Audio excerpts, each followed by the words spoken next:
sorry, guys. I have to cancel my show tonight. I was supposed to have Chrissie Mayr on to explain what the hell happened last night.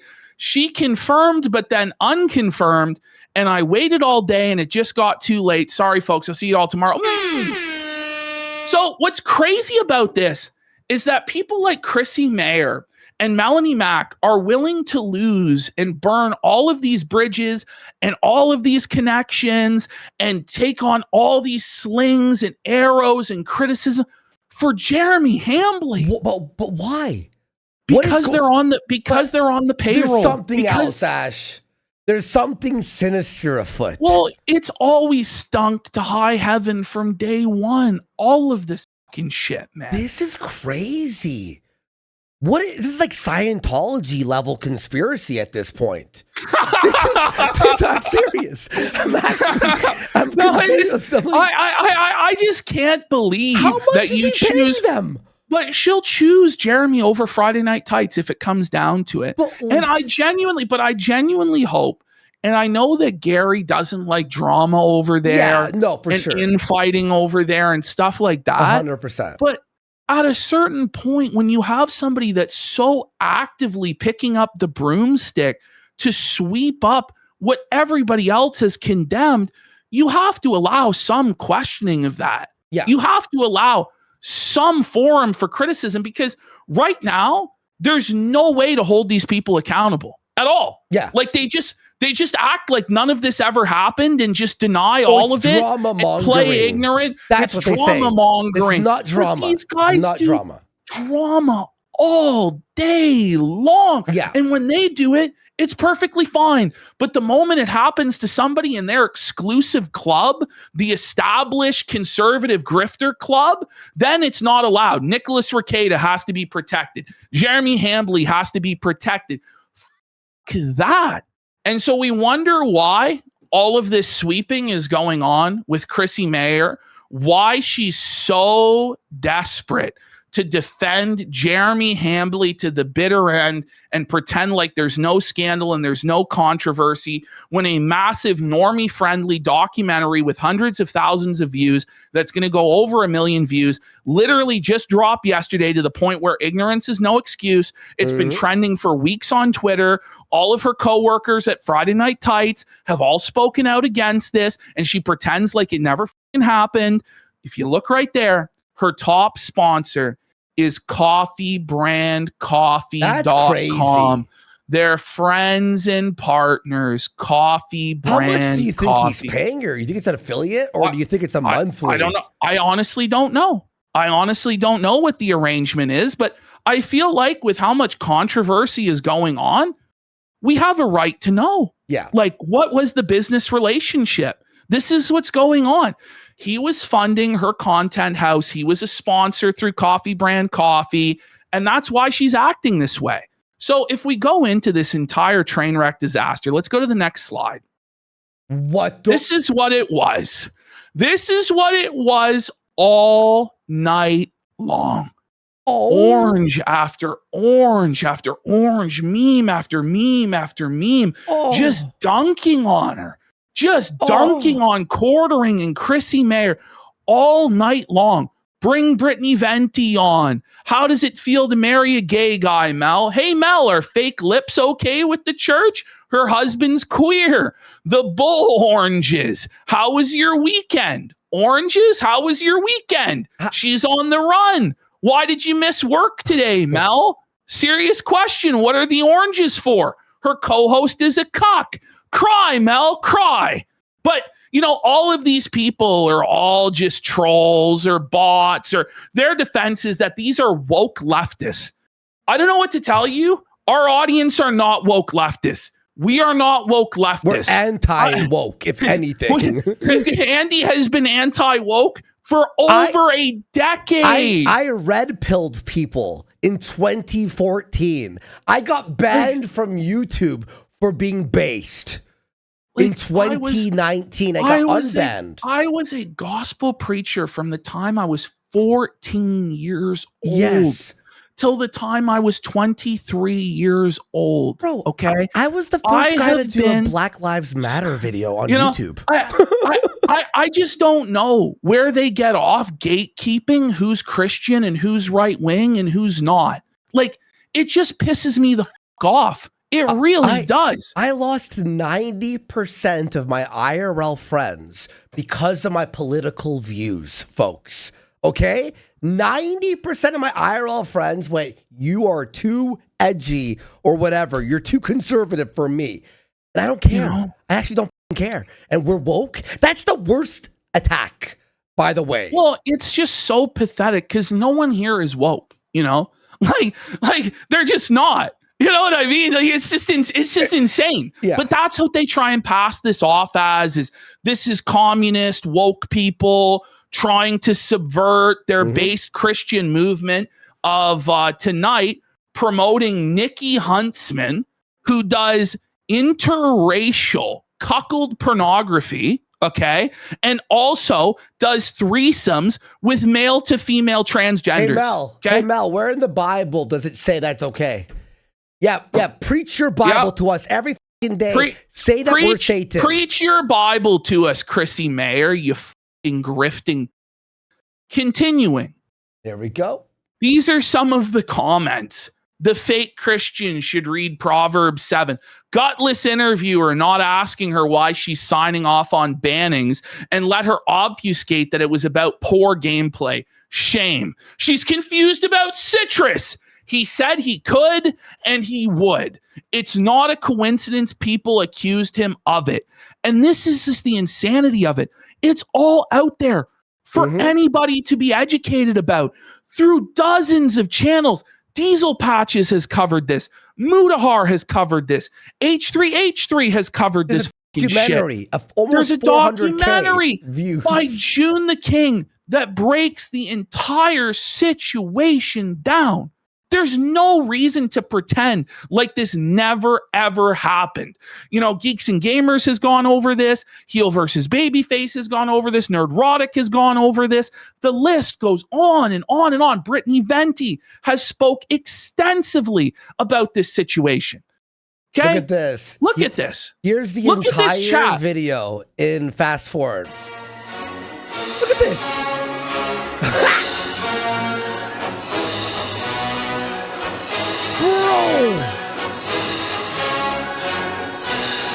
If you're Chrissie, aren't you like, why are there millions of oranges? She knows why. This is actually fucking amazing. Wow. That's actually... She's confused, though, as to why the chat's actually moving that day. She comes prepared today, though, with subscriber-only mode and, oh, guys, I can't make the appearance on Camelot that I promised, and just shutting it all down, sweeping. It's crazy. But again, the craziest thing about all of this is you don't even need to technically, like, defriend or disavow. You could be open with your friend live and go, they did this, I disapprove, they have to fix it. Because that is the one sin on the internet you can't do. I really won't be surprised when she doesn't even bring Venty on Sunday and just burns the bridge with Venty, because what about Friday? What about tomorrow? That sweet coffee brand coffee money is just too strong. And she'll just, like, I don't know, is she going to just stop going on Friday Night Tights? Is she going to demand that no one ever ask her about this situation on Friday Night Tights? Like, is that going to be the rule, that everybody just has to bow before Chrissie Mayr until the end of time? That nobody's ever allowed to challenge Chrissie Mayr or Melonie Mac anywhere that they go? That we all just have to pretend that none of this ever happened? No, I'm sorry. This is fucking nonsense. There's people in chat go, never disrespect the chat. If we go into these comments here, rules of the internet, never flag and never sweep for a flagger. Lost a lot of respect for Chrissie today. I heard Melonie Mac married a bi man. It just continued. Like, go to the next slide. There's just more and more and more. Me something to get. Go ahead. So you lied about Venty. She lied. She's sweeping. What are the oranges for? So how was everyone's weekend? Venty confirmed Chrissie lied. She did text and DM her, and Chrissie was ignoring it the whole time and lying. And she lies over and over and over again. I saw one clip from Kino where she lied once. When I watched the whole stream, it was over and over again. At least a half dozen times she lied and said that Brittany Venty was ducking it. Brittany Venty, she couldn't get a hold of her. And you just do her dirty like that after like nearly a decade of friendship with Brittany Venty. She was at your wedding. She's met up with you multiple times in real life, and you burn her like that for Jeremy fucking Hambly? You, Chrissie, you. Continuing. This is crazy, dude. You lied about Brittany to DM you and followed the trail of smears and ended up here. You lied about Venty. Consider yourself part of this now. And she didn't have to do that. She didn't have to do that. She could have just said, listen, I want to just do a show with Melonie tonight. Maybe later on we'll have Venty on, but she didn't do that. Instead, she lied and obvious. And why? It's obvious because she's paid to do so. Yep. So then we've got shout outs to Flake, DSP Historical Society, sure, Gun Ranger. And by the way, this was super chatted and Chrissie refused to read it. Yeah. Shame on Chrissie for lying. Shame on her. This is what the chat was like. Oranges. Seems like everyone dislikes what Jeremy did. Don't let this pro censorship Janny fool you. He's a creep and a liar, Mel. Wake up. Love you, Chrissie, but Mel is a snake. She laughed at the casino being that. And she couldn't deny it. Look at her face there. Look at her. She knows she's guilty. She like made like a statement saying that we like deserved it or some shit. Like it was it was like actually if she had just shut her fucking mouth and goes and went, I don't want to be part of this. That's one thing. It's she acknowledged it and confirmed that it was cool. You. Here's everybody saying, no, that's a video. Here's everybody telling her, bring on Venty, bring on Venty. The whole chat for at least 5 minutes straight, if not 10 straight minutes, was nothing but bring on Venty.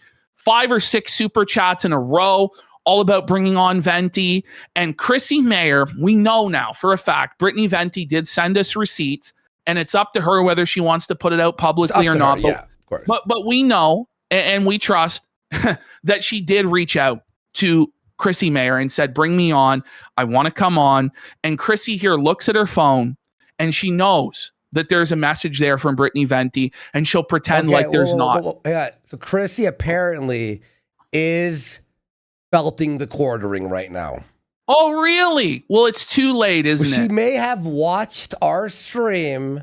She was probably watching us right now. I don't give a shit. I really don't care because I predicted this. I predicted this last night, what would happen. Yeah, I predicted it because she's self-preservation above all. That's how these shameless fucking grifters are. Last night, she thought Quartering and Mel had it all on lock. They had it under control. They ran the narratives. They were the big YouTubers. Melonie. Everybody was on their side, right? And she was powerful and she was going to gatekeep and she was going to silo it. She was going to sweep it. She was going to silence everybody. That was her position. And she knew that she would be rewarded with that sweet coffee brand coffee money, Jeremy's poo-stained underwear, maybe a slot on the illustrious quarter cast before 70,000 botted viewers. That's what she sells her soul for, folks. The prices are dirt cheap on this soul. Both of them. Both of these dirty fucking hags have been able to grift off of the Bible and conservative politics for way too long. You don't represent us. When you bring on porn stars that take black fucking cuckold scenes and you pollute the mind of the youth with that filth that you promote, you are not a conservative. You are not the Christian. You are not the moral arbiter. You are not the moral voice to tell me who's a Christian and who's not, who's a right-winger and who's not. You won't gatekeep me. You won't silence me. I've had enough of people like this. They honestly are so egotistical. They really believe that they're above everybody else, that they're above you, the common viewer, that your concerns don't matter, that they can just piss in your fucking mouth and tell you it's fucking raining. And I've had enough of that shit. These people, Burn it down. Burn it down. Burn it down. I've had enough. Yeah, it's actually really fucking retarded. It's again, but why lie that? Yeah, so you're saying she lied because she thought that we were nothing. Oh, Yes. it's just 10 troll accounts with bots. Like I don't know what to say. We are not. It was botted. a pathetic attempt It's to insane. control the It's narrative. insane It to really think, was. When you look at your Twitter, our Twitter, all the fucking clip channels that do us, our chat, the donations, where the is the bots? What bots? We're clearly liked. And look, we're also, people think we're obnoxious and don't like us. People who hate us think we're annoying or whatever. But like, we have like people who love us or hate us. We're really intense. We're not botted. We're not these fake I just don't like the state of Chrissie Mayr's show tonight. She chose the worst guest she possibly could that exposed her entire hand on how all of this goes. Why do we have to bring on somebody who sucks black? Why? Why do we have to bring on porn stars and promote them as right-wing idols to be worshipped and given money and given viewership? Why do we have to do that? Why do we have to bring on women who have threesome scenes with why do we have to do that? It's just crazy how these people are so insulated, so detached from reality that they can do a Bible show one night and a porno show the next night, and nobody's ever supposed to point out the contradiction in those things? Is it? Am I crazy? No, that's crazy. Not you. That is insane. It makes no fucking sense. Bring on Brittany Venty. If you guys can get her to respond to my texts, watered down. And she was texting. Jared, please bring on Venty. You guys get in her ear. Tell her to respond to me. Venty wants on. I hate Melonie. Why is she on the internet? Why is she on the internet? I keep checking my phone. I see no messages or DM from my girl Venty. It's just a lie. It's just a lie. So That's continuing crazy. on. That's crazy to lie like that. You know, so We'll see where this goes. Venty came to our chat and said, hey, just for the record, I did DM Chrissie and I texted her. I'm super tired, but I did still opt to go on. And she DM'd me proof. She DM'd me proof. Yes, she DM'd us proof. And it continued the next on Twitter within an hour. Chrissie Mayr came out and said, Brittany messaged me too late, but hopefully we can find a date soon for her to come and do an episode in studio. And Brittany goes, I really don't think it's fair that I take the responsibility here. This makes me look like I'm trying to dodge it and I'm going to have to clear my name. I messaged you on DMs, then later text something like 40 minutes before Mel left. Chrissie, I didn't see your message until we were done. All good and no worries. Not all good. As she said, she was constant. She said she was constantly checking her phone, And it makes it seem like Brittany didn't want the smoke, like she was afraid of Melonie Mac. I know for a fact that even if Brittany Venty was completely jet lagged, she just got off an 8-hour fucking transatlantic flight from fucking Europe, and she was half in the bag drunk, that she still would have hopped on there to destroy fucking Melonie Mac, and she would have ran fucking circles around her and completely destroyed her. Chrissie Mayr for lying. And this is about somebody that she's had friendship with and business associations with for a decade. That was at her wedding, for fuck's sake. Smash JT weighs in. Calling this a train wreck is giving them credit. Holy shit, this was an awful attempt at a stream. Chrissie working overtime to sweep for Melonie was definitely a choice.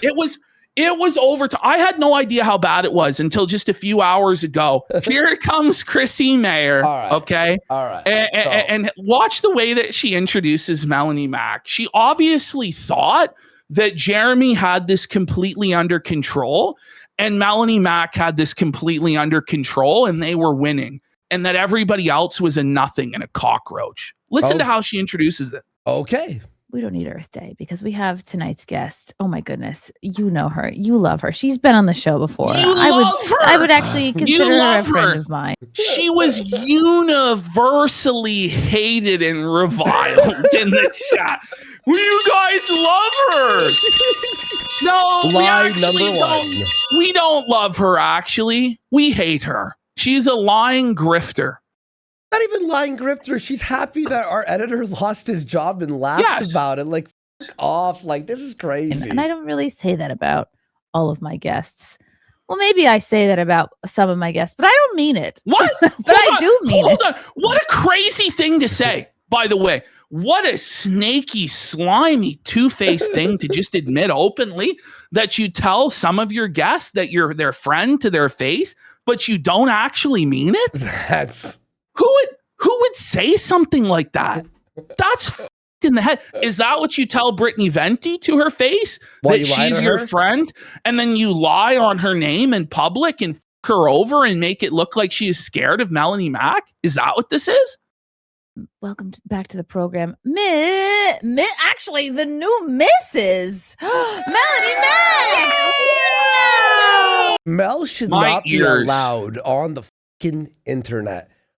Well, even if she didn't do what she did. But everywhere she goes, she just gets pelted. I mean, the time for her to leave was a long time ago. Yes. The only reason, by the way, we still have to suffer through Melonie Mac's nails on a chalkboard voice and her morally puritanical takes about video games. We can't have women in bikinis. We can't have games that are spiritually caustic. This is honestly Melonie Mac's take. We're demons, by the way. She said we're demons. Melonie Mac believes that we need a Christian censorship board. This is what her and Razor Fist were trying to push, that a committee of pastors, she doesn't know of what denomination or she doesn't know how it would work, but there would be a committee of pastors that would determine what video games are allowed to be released on the market, and they're not allowed to be spiritually caustic, whatever that means. I'm sorry, most people aren't in favor of having the church overview and oversee everything that grown adults can watch and play and do. I'm sorry. But then when we call that out, we're just drama mongers, according to Razor Fist. Well, we can't disagree on that, right? No. And they're being dogpiled. Now, mind you, if the majority was on their side, they would obviously be dogpiling Smash JT or Yellow Flash or anybody else who may disagree that the Christian churches, which she doesn't know which one, she doesn't know what ministers, should determine what sort of games and what sort of movies that grown adults are allowed to fucking see. You know. Yeah. Anyway, that's Melonie Mac for you folks.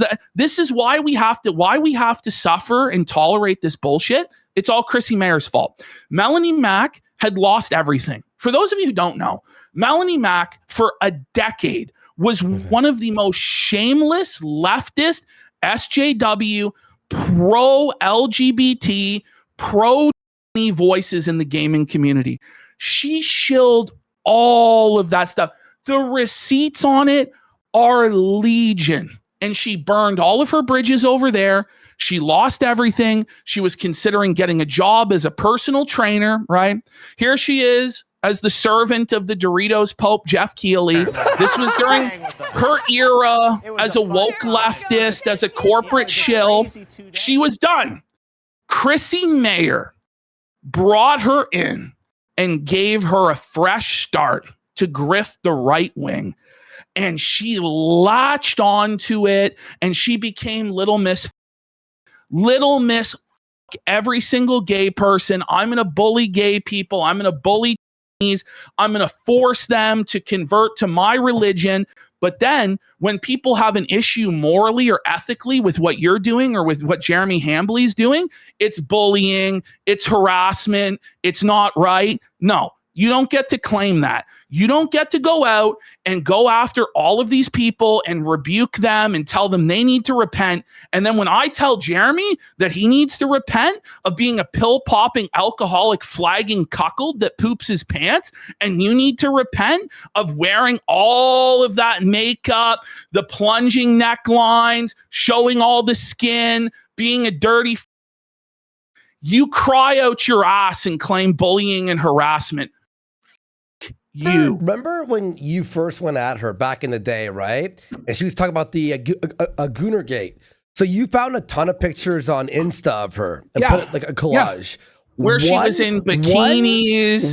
She was showing off her gym outfits. Yes. One out of 40 pics there was were AI. Dozens of pictures. One was AI. And she goes, oh, see, the whole narrative's fake because one of the pictures was AI. Yeah. What about the other 24 pictures? But this is the disingenuous way that Melonie Mac and Quartering argue, because they're always used to arguing from the position of punching down on smaller creators, being able to lie about smaller creators without repercussion, and then just silence them. And when they can't do that, when they're suddenly in the position of being the little fish in the pond, they cry and cry and cry. These people are the biggest cry bullies of all time, and it's time for it to stop. It's time for you to stop claiming that you're the victim while you go around and with all sorts of other people. And then when the rent comes due for you, no. You made this bed, lie in it. I missed you, Chrissie. Oh my gosh, I missed you too. There's so much to catch up on. Like, you are a married woman. Wow. Yes. That's exciting. Mm-hmm. And like, the whole internet just went, No, I got the whole internet went, what are the oranges for? But it's weird to me that in their minds, like, the reaction to a woman getting married is automatically like, and it's only like that, by the way. Ash, I thought they were doing it positive, like they were doing it like a the reaction is negative to it. Now. Because, yes, exactly. They go on to detail this, how their business is entirely reliant on simps that pay. So they'll conceal their relationship statuses. And Chrissie commends Melonie for her bravery of being honest that she's married instead of continuing to milk her simps for cash. It's crazy. A lot of support, though, surprisingly. So that was nice, because I was worried about that at first. I was like, well, I wonder. Listen, if you are worried that you'll lose everything if you're taken, like, that's actually like the craziest thing in the world. Isn't it, though? You're worried about that because nobody actually cares about what you have to say. Yeah. No one cares about your takes. No one finds you funny or interesting or authentic. It's just a bunch of guys that are desperate, thirsty simps who see a woman that shares their hobbies and an interest that's normally dominated by men, and who echoes their political takes back to them, regurgitated on a spoon, the most basic bitch takes possible, and they go, "Oh, yummy, mommy, let me give you money. I'm a dummy." And look, we're gonna have to organize the whole segment on this, but there is a guy out there who worked 3 part-time jobs and gave Melonie Mac 80% of his paycheck. Stop! No. He would give Melonie Mac somewhere in the ballpark of $27,000 to $30,000 a year. He did this for years. He left after Johnny Junkers married Melonie Mac. Like this is the truth. This is the truth. Like, this is what it is, man. Like, this is what it is. At least if you're a gooner, it's like, that's disgusting, but okay, you're donating money to clothed females who will never you.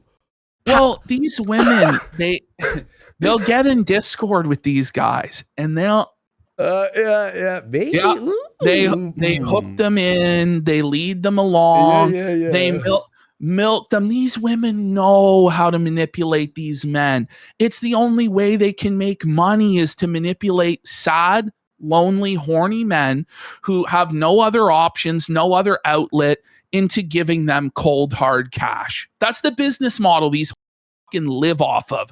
You have a show called Simpcast, for fuck's sake. Yeah. Come on. This is gonna be weird, but yeah, a lot of people are happy for me. There are women who do not acknowledge that they have a husband, and they do that specifically because they don't want to lose what they consider to be like their. Bring it back. Listen to what she's saying. Yeah. Listen, so they hide that they're married or with a man specifically for. Do not acknowledge that they have a husband, and they do that specifically because they don't want to lose what they consider to be like their male their generous male fans. But the generous male fans, folks. So that's the business model that they rely on, is the generous male fans, aka the beta orbiter cuckold simps that burn through their paychecks thinking they have a chance with these women. It's exploitative. It's parasocial. It's wrong. It's honestly worse than OnlyFans in a way, because at least the OnlyFans simp actually gets some nudes, you know, some actually gets some videos or fetish content or whatever the they're into, you know. This is crazy stuff. They're just outright mask off at the start of the show about the whole business model and how they're concerned about it. But we have to hear about Christianity. We have to hear about the Bible. Yep. Meanwhile, it's, aren't you going to be sad when you lose your simps who jack off to you while you're live? Buddy.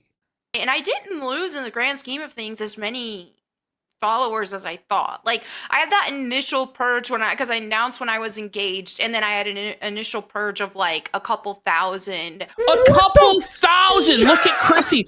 Even Chrissie is shocked. Melonie Mac admitted she lost thousands of financial supporters, thousands of simps and viewers when she announced she got married. That means, Melonie, your audience follows you not because you have anything interesting to say, insightful, you're a political activist, you're saving souls for Christ. They follow you to masturbate to you. And in the hopes that they can get a crumb of somehow by simping or sliding into the DMs or manipulating it this way or that way. I can't believe you would actually admit this in public. What were they thinking? Like, imagine, bro. What? That's too many. That's like. Well, I thought it was going to be a lot more, so I was she like, thought it would be more. That's how Melonie Mac views herself. That's where her self-esteem and her self-image is at. So religious, Ash. This but is like, I thought everybody was following you for your Bible takes and the gospel.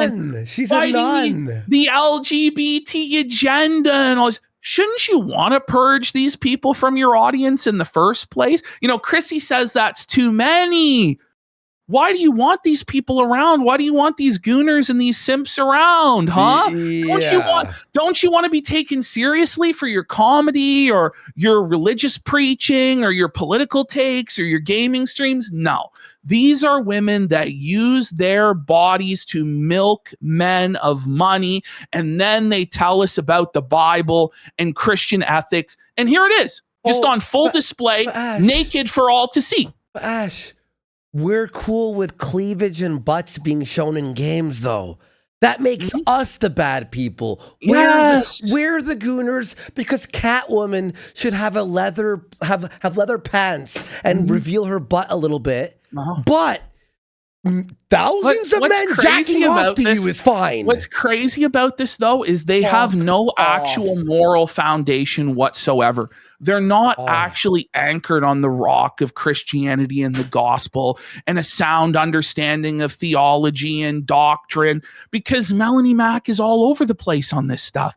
She'll defend one gooner game. She'll say Laura Croft should look sexy. She'll say, Astral Blade or Stellar Blade or whatever it was. That one's good. But then First Descendant, that one goes too far. That's wrong. Blah, blah, blah, blah, blah. Like, they're not even consistent on this stuff. They're just going wherever they think that the grift is, whatever take they think is going to give them money. And then when it backfires and it didn't align with what the audience wanted, because their audience are actually gooners, as they admitted, then they cry and say they're persecuted and oppressed and they're being dogpiled. Let's be real. The only reason anyone watches these people in the first place is to hit the mute button, pull down their pants, get some fucking Vaseline, and get down to town. Jesus. Ain't nobody playing the Melonie Mac video with the audio on. Did she defend Stellar Blade? She did. That's the most jack-offable game in the last 10 years. Melonie defended Stellar Blade.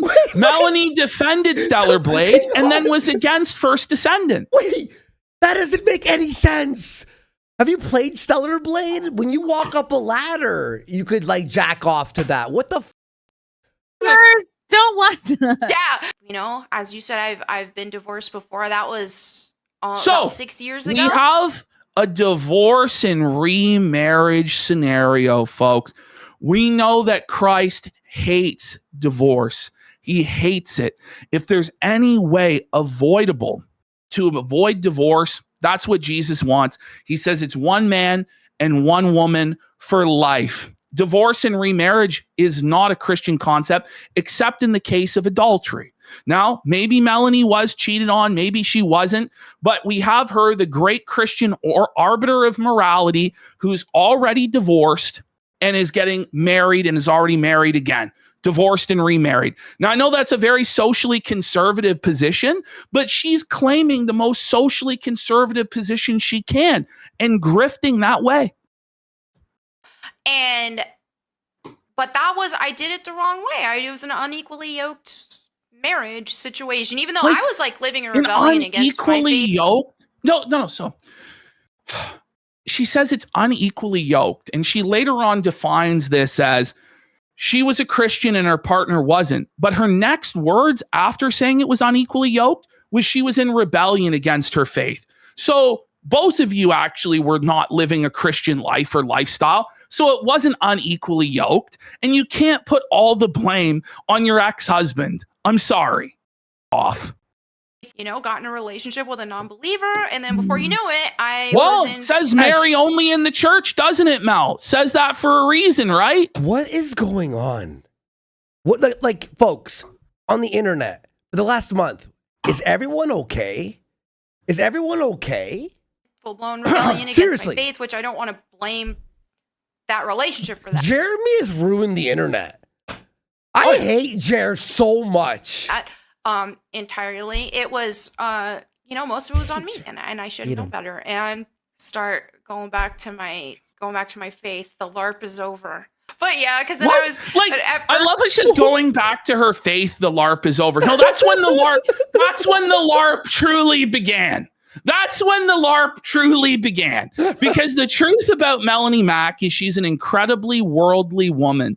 Everything about Melonie Mack screams of the world. The way she dresses, her hair color, her tattoos, her language is crude and crass. She cusses, she yells slurs at people and employs hateful rhetoric. She is of, by, and for the world.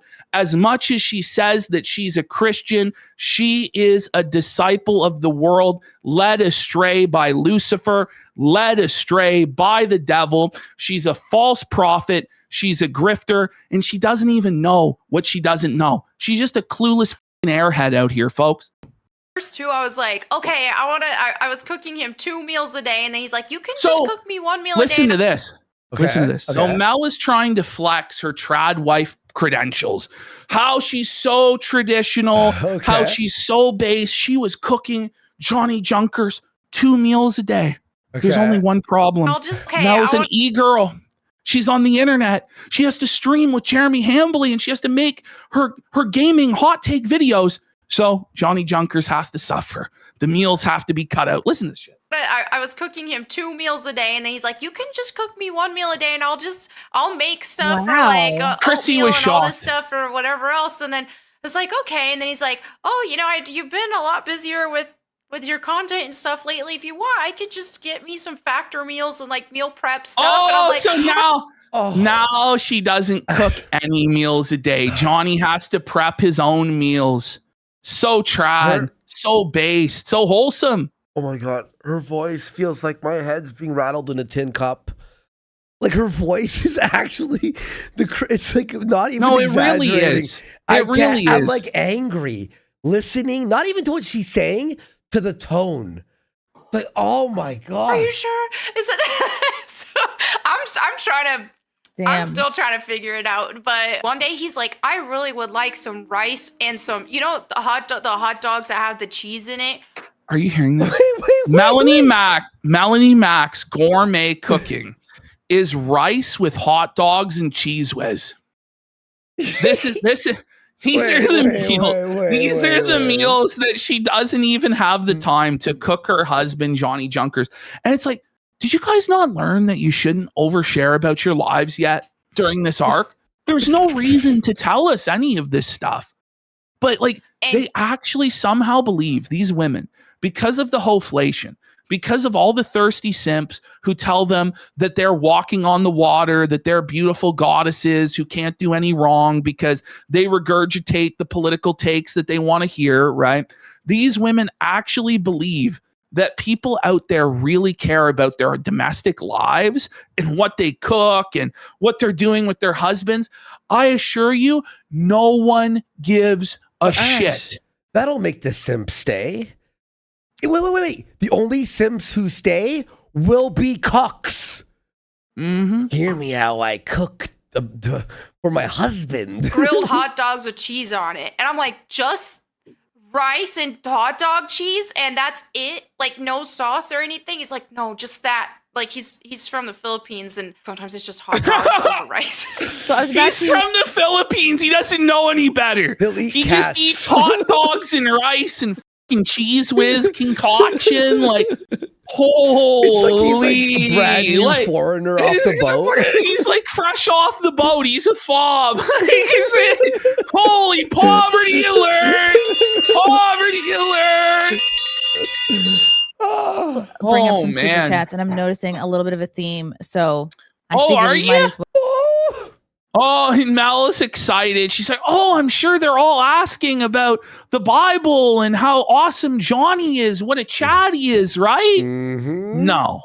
Well, address it. Okay. While people are, this is, okay. So it looks like you addressed the quartering drama back in April last month. No, she didn't address the drama. She made a video where she said she was addressing the drama and then refused to actually address any of the real points of the scandal or the drama and just play the victim that they were being bullied and harassed and dogpiled, et cetera, okay? But Chrissie in her mind is like trying to desperately sweep. Oh, well, you already addressed this last month, guys. It was already addressed. It's all the questions are at an end. It's already blown over. It's way past May 4th. It's time for everybody to stop talking about it. No, it's not. It's time for people to keep the pressure on.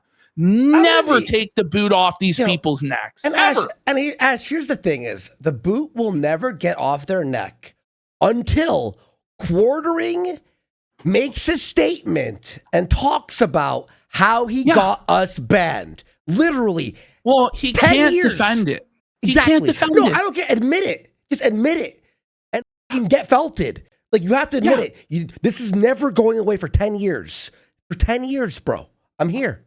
How do you feel about it now? Do you feel like it's... Imagine we got someone in... we phoned YouTube and got Quartering removed for making fun of Brie Larson. We'd get... in hell forever. We'd be like nonstop root life. It's the code. It's the code of the content creators. It's the criminal code. Like, you can't snitch on other creators like this. Imagine Flash did that. We would Flash. We would Flash TV did that. The YouTube terms of service is so opaque, so non-enforced and selectively enforced, and all of these platforms for that matter. Like Twitch is like that, YouTube's like that. We all have to deal with this bullshit. Demonetization for no fucking reason, getting videos flagged down for no fucking reason. Bullshit, right? It's bad enough just dealing with the platform as it is, let alone having guys out there calling their YouTube rep to get people who are making fun of them's channels taken away. That's the problem. That's the problem here. And it's not just us. They wouldn't stop at just us. It had to be Yellow Flash as well. It had to be Smash JT. It had to be Rant Man. It had to be all of these creators that Luther Morgan had issues as well. Luther. And it's like, no, it's not just a Camelot. I think has 2 strikes right now. Yeah, 2. 2 strikes. Yeah. Yes, 2 he's strikes. Almost One gone. more and he's gone. Almost completely gone from the YouTube platform. And then Jeremy says, oh, people are only doing this for money. Camelot's about to lose his entire fucking income if Jeremy cries out of his bum one more time. And here's the thing, Ash. Mikey No More had his chant. Was friends with Quartering. And he still backed us. And he backed Meme Flash. Copium. There's so many. Yeah. There's so many. I can't even remember all of them off the top of my head. I wish I had a list. I honestly wish we had Alyssa Clips had issues as well. Age restricted videos. Duty streams. Duty got a strike. Man. Something that Again, other than if we did that and Flash bashed us, it'd be right for Flash to bash us. If we threatened some guy for making fun of us and then that person's channel removed, I would expect everyone to hate us. This is the thing too. This isn't coming from some woke leftist, feminist, Anita communist, Sarkeesian or something. You know what I mean? This isn't Keffels that's doing this or Brianna Wu or what. This is happening from a supposed free speech warrior who made his entire name off the tagline, "My channel is under attack." And now he's putting other people's channels under attack, if not directly, like what he did to us, then indirectly through the atmosphere that he has cultivated in the last number of weeks. And we have people out here running damage control, sweeping the broom. You guys are going to get just as pissed as I am as we work our way through this Chrissie Mayr situation. Because at first you think, okay, maybe she really doesn't know. But at a certain point, she gets gleeful in shutting down the discussion, gleeful in sweeping it up. She loves being a janitor. This puts Shannon Gaines to shame. Of course, this stream is coming up a lot for you. Yeah, but like, man, the cornering, Jeremy has been such an amazing friend to me. And it doesn't matter if you're an amazing friend. If your amazing friend stabs someone in the park, are you going to defend them? Exactly. Right? But he's not your friend. Like, let's cut the shit. He's your employer. He's your boss. He's pretty much your sole source of income since you nuked your entire YouTube channel, nuked your entire Twitter. You're not really making content on your own. You're not really streaming. As you admitted at the start of the stream, thousands of your simps, your paying customers have left because you revealed that you are married. So your only option is Jeremy Hambley. You tied yourself to the SS Hamtanic and it's sinking to the bottom of the sea. And rather than accepting that it's sinking, you're buying into the propaganda the captain told you when you bought your first class ticket, that it's an unsinkable vessel and you'll never have to get to the lifeboats. Sorry, you need to get to the lifeboats. The time to get to the lifeboats was weeks ago. You and Hannah Claire have both decided to go down with the ship. You didn't have to go down with the ship. I've been incredibly merciful and nice to both you and Hannah Claire Brimelow, because I know that this is your sole source of income. I know that this is your livelihood, and I know it's hard to try and do the right thing when you're going to lose everything. But you're going to lose anything regardless. If you left, at least you could try and pick up the pieces and start over again. Now, people are going to hound you about this shit until the end of time. It is a very bad decision that you guys have made. And you're even worse than Hannah, because at least Hannah has the decency to shut her fucking mouth and hide out. You, on the other hand, are out there cheering on what Jeremy does and co-signing it. And then when you go on Chrissie's show, you pretend like you never cheerleaded or co-signed it, even though we have you in public doing so. I have two statements here. First statement is, Jeremy, you do know you not fixing this, trying to at least, affects everyone that you are in contact with who defends you. You're the reason why Chrissie, Mayr, and Mel and Hannah are being destroyed right now. Second thing, to Ashton's point there, wouldn't it be more financially brilliant to felt Jer? And then we would be happy, the internet would be happy, promote you, and then you would have respect from the internet for felting Jer for being a scumbag who got people deplatformed, and then you move on from there? Did you really think, and by the way, not only would it be financially smart, but don't you see that you're on the Titanic? And guess what? It's already snapped. The lifeboats are gone. Yeah. The lifeboats are gone. She believes the propaganda about the closing compartment doors, that the ship is unsinkable because Jeremy is such a millionaire and has so many millions of viewers and the 70,000 live viewers. I actually believe that Melonie is so dumb that she really does believe that there's 70,000 live viewers. I think she's very shocked that we haven't just been completely wiped off the internet by the overwhelming Hambly forces. But there are none because they have no actual fans. but they think that they do. And also too, Jared, when Ash and I started the show, while the songs were on, Ash and I heard Jeremy started the stream with 400 viewers, and his excuse why it wasn't 10 to 20,000 people was because who was streaming, Ash, on Rumble? He said that someone was streaming on Rumble at that time. Salty Cracker. Tim Pool and Salty Cracker. He's like, Salty is streaming right now. That's why we only have 400 people watching. If you have an actual audience, they will watch you no matter what. We never stream on Thursday, right? We actually have more live viewers today on Thursday, a day when we never stream, than we did yesterday during a scheduled stream. So it didn't matter. Okay, Brittany Venty was streaming an hour ago. It doesn't matter. Well, she has her viewers. Yes, she has our viewers and we have ours. Just like Tim Pool and Salty Cracker have their viewers, and supposedly Hambly would have his viewers. It's no excuse. There's always somebody else that's live. There's always a creator bigger than you that's live. Do you know? It's not an excuse. Yeah. Like you can't, oh my God, the time slot, the precious time.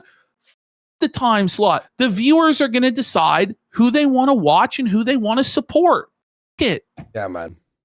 I have his back, and I'll be his friend forever. Like that's a real. You'll be his friend forever. You could be someone's friend and go, you're being a retard, bro. Fix this shit. Fix it. It's like you say you'll be somebody's friend forever. Like, what if he murders somebody?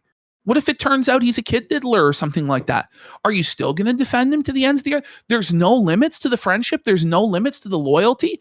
Obviously, what this comes down to. What if you worship Satan tomorrow? Well, I mean, the guy obviously does a lot of things that on paper you're supposed to disagree with. He's pro-deplatforming, pro-censorship. He watches cuckold pornography. He's a glutton. And we have video of Melonie Mac going after fat people, going after alcoholics. He's an alcoholic. He has addiction issues. He obviously actually does need Jesus, and he needs to repent of a lot of the behavior that's bad for him. He has serious mental health problems, just like the trans people that you like to go after. Jeremy Hambly has regular panic attacks and anxiety attacks that he has to medicate with Xanax on a regular basis, okay? He has a lot of shit wrong with him, okay, that you would go after anybody else for. But the reason why you don't, Mel, is because you're on the payroll. He pays your bills. You will be on the streets homeless without him. She tries to claim, by the way, that she's set for life and she never has to work again. I call bullshit. It's just not true. Yeah. But the worst part about this whole thing is Jeremy's a hypocrite. All right? It really is. That's the worst part. He's been there for me. All kinds of cancellations and whoa. During Quartering had her back through all these cancellations, right? But now he's canceling people. Yes, and when he cancels us, then that's okay, right? Yeah. That's a friend for life. Like he's been there for me during like all kinds of cancellations and dog piles, and he's had my back, so I have his back. Wait a second. And did you know that Mel got this gig with Jeremy when she tried out for LOLcow Live? Listen, if you are desperate enough to try out for LOLcow Live, you obviously aren't set for life financially. Are you? I don't think anyone goes to LOLcow Live that's set for life, just to tell you the truth. And Jer saw her on LOLcow and went, yep, that's who I want on. That's the thing. And shout outs to Keem. He was backing us up on this whole thing, by the way, too. He's being really cool. Based. Yeah. Some people are really upset about it, or some people will be like, oh, you have to disavow this, you have to disavow that. And it's like, look, he hasn't disavowed me for eating radioactive shrimp. It's not about that. There's a big difference. Like trying to downplay this and be so disingenuous that him deplatforming other people when he's supposedly free speech, him crying out in pain as he strikes you, taking away our editor's livelihood is the same as you eating shrimp. Off. And it's beyond that too, where you've got Adam Sellers, the bull involved, and potential cuck stuff and cuck porn. But it's beyond that too, where he's lying about his coffee business, saying it wasn't drop shipped, when it looks like almost 100% likely that it was drop shipped this entire time. He's not following FDA regulations when it comes to his coffee and labeling it and letting people know what's actually in the coffee, and people might get poisoned by it or have allergic reactions to it and suffer health issues as a result of it. There's a lot going on here, Mel. It's not the same as either you eating shrimp, or as she's about to say in a minute, Jeremy doesn't play video games with puzzles in them. It's such a bad faith way to tackle this. It's crazy that she thinks that this deflection technique will be effective. It's crazy. How many times, Ash, have we covered someone and we go over like a bunch of crazy things, and then we throw in like an appetizer, making fun of him playing Crimson Desert, and they always focus on the lowest crime of the list. Always. Well, they always want to plead guilty to a lesser offense. Yeah. Oh, they're so just they know making there's fun all of the these game. charges, right? And it's like, oh, well, what it actually comes down to is just Jer's a bad gamer. No. Why did he go live tonight? I don't know. He's trying to show his power, that he's unbothered or something. Like, I really don't get it. I don't know. He's maybe trying to save the Rumble contract. Like, it's just baffling to me. It really is. There's no saving face here, bro. Just about him for playing video games that don't have puzzles. Like, do I think it's insane? What? He's playing these. Did we Imagine being so bad faith and so disingenuous that you try and present this entire controversy we lost as our people channel. are upset that Jeremy won't play games with puzzles in them. Then why is H3H3? Why is Mudahar? Why is Geeks and Gamers? Why is Brittany Venty? Why is Heel versus Baby? Why is Nerdrotic talking about it then? They're all piling on. Why is Camelot's piling on? All because Jeremy plays video games without puzzles in them? You know, like he's bad at games. Like that doesn't make sense. That doesn't pass the smell test to anybody. All this relies on 100% is people's ignorance of what's going on, and that they will be perpetually ignorant to it forever. But it's escaped containment. June the King has released a documentary that explains everything.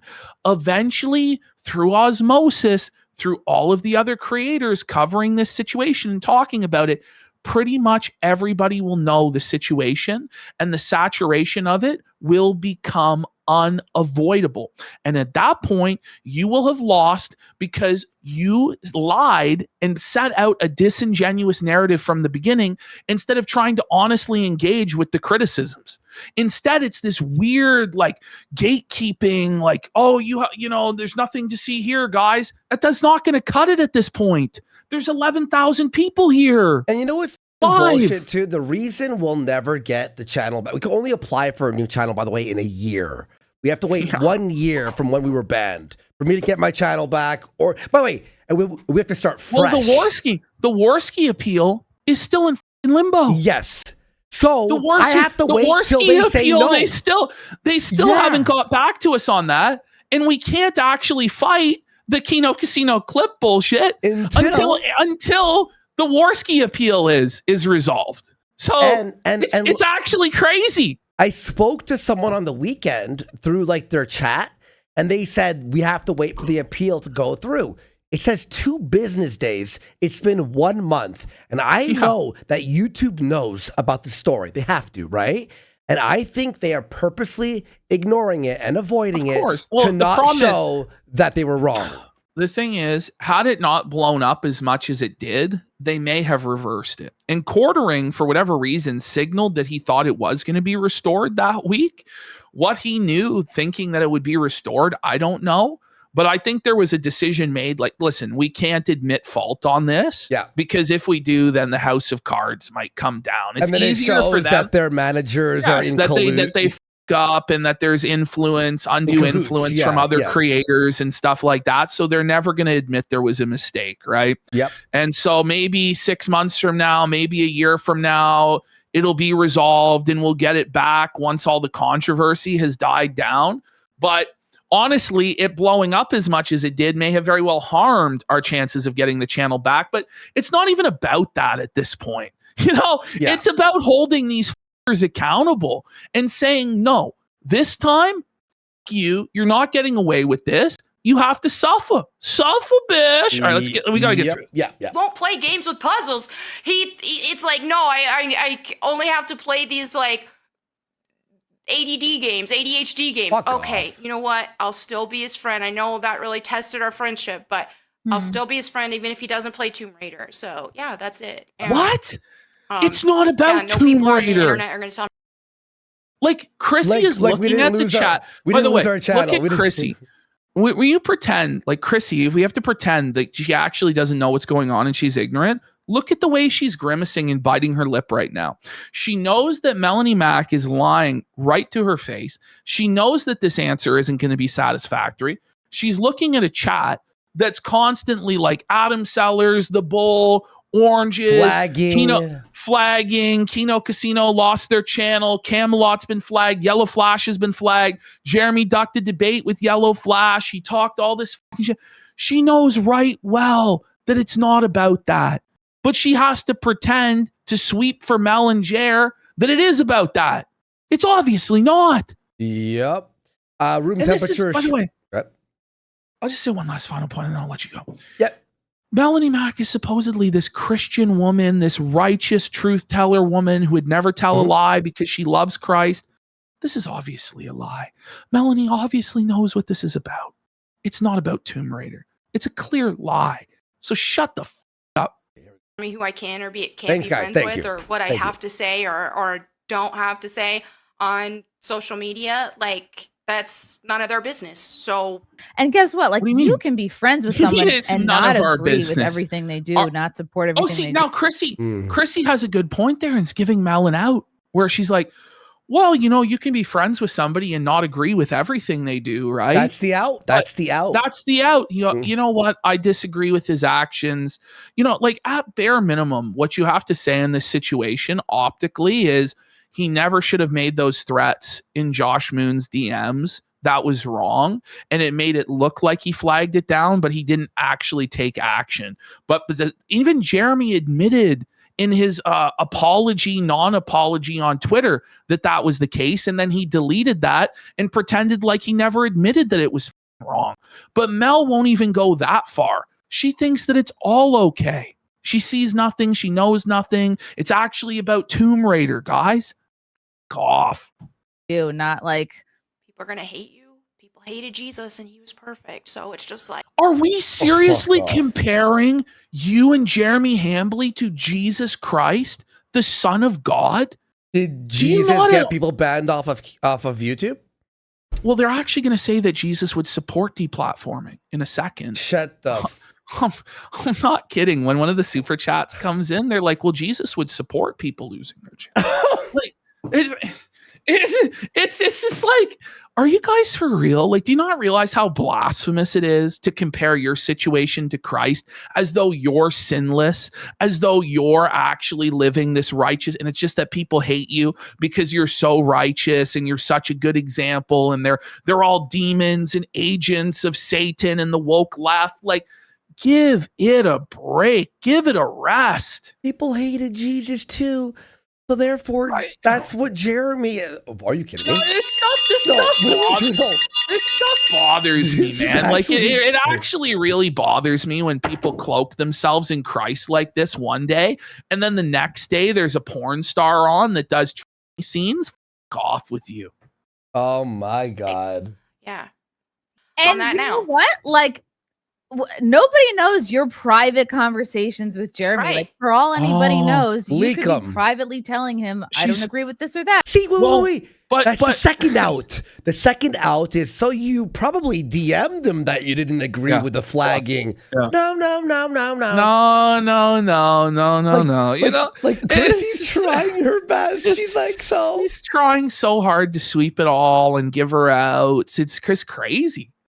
But when you're in this situation where it's very public, you have to tell people you disagree with a public image. When you're a public figure, that's reliant on the public for your income and your continued success, you actually have to answer to the public. You do. You can't just pretend that things that are happening publicly, that are massive scandals being covered by millions of views on the internet, are not happening. You can't do that. And it just turns people against you, even people that might have been sympathetic or people that might be neutral in the situation. When they see how bad faith and disingenuous you're being, when you're supposed to be the Christian moral arbiter, they go, F this person. They're lying to me. F them. Mm-hmm. I don't like this or that. And you can still, and that's the thing, not everybody is entitled to all of everyone's private. Yes, we are. When it's about us losing money, us being attacked and deplatformed, we are. I just feel like we're entitled to some answers, like some actual address of what's actually going on. Hang on, but you could not tell us, but we also have the right to fucking criticize and call say you out. You and make our voices heard. Exactly. You know what I mean? Well, I have a right to not say, okay, well, then we have a right to mock the shit out of you. Yeah, endlessly, right? The conversations and private feelings, like it's okay to not share everything publicly. It's okay. That's one thing I definitely don't at a like certain to do. point, right? Oh, Mel's like, she doesn't like to share that stuff publicly. But wait a minute. When you were in DMs with Stuttering Craig, when you were having private conversations with Stuttering Craig, you gave your DMs to Jeremy Hambley to leak them. And Jeremy Hambley tried to blackmail Stuttering Craig with those DMs. So you're a fucking two-faced snake. You're a liar. And when Melonie later on will say that she doesn't know what the oranges mean, in the DMs with Stuttering Craig, he brought up straight to her face the stolen shorts. She knows right well what it means, but she'll pretend otherwise. She's a liar. She's not a Christian. It's okay. That's one thing I definitely don't like to do, is share anything with friendships and all that kind of stuff publicly. Like, especially during, like, if it comes to any falling out with a friend or any what about the Stuttering Craig stuff? Yeah. What? Are you kidding me? But she thinks that no one will ever push back on any of this. No, I'm sorry. Those days are over. You're under the microscope. Talk to this friend or that friend about disagreeing about this or that. Someone with a hot take here saying, Mel sounds like she's full of shit. You don't say. In those DMs with Stuttering Craig. Did you hear what she said? Back it up 5 seconds. I was reading the Back chat. it up.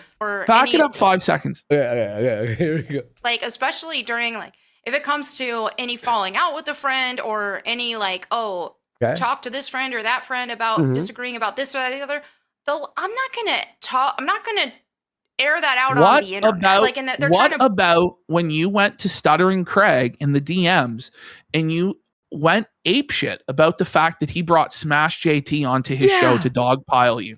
So it's a direct contradiction of your narrative here, Melonie Mac, where in those DMs with Stuttering Craig, you scolded him and said it was wrong of him to bring on Smash JT to dogpile you about Goonergate, which it wasn't a dogpile. He just disagreed with you and voiced his disagreement. But you viewed that as a slight, that Stuttering Craig would platform somebody who disagreed with you. That is cancel culture tactics. That is woke leftist tactics 101. You cancel people that platform the people that you don't like. It's bullshit, Melonie. You. By the way, it's not like she was mad at Smash JT for deplatforming her or flagging. She was mad because he was against Goonergate. Yeah. It was like the most simple, like, disagreement that you could ever have with someone. And by the way, if you say something as intense as an opinion like Goonergate, what it was, you're going to have pushback. It's just like when we say something edgy, we know there will be pushback by a certain group of people, and you accept it. You go, I know. In order to win the argument, you have to address the pushback and defeat it rhetorically. Yeah. You can't just cower in a hug box and go, I'm being dogpiled and harassed. You're the one that's shoveling shit over the fence. And then when shit comes back, I'm being bullied. You. Bully me away from being his friend. That's what it and no one said that. No one told you to bully him or not be his no friend. one's saying that you can't be friends with him. We're saying All to we're actually saying speak is the that truth. you should just make a statement saying that you disagree with it if you disagree with it, or come out and say you fully agree with all of his actions.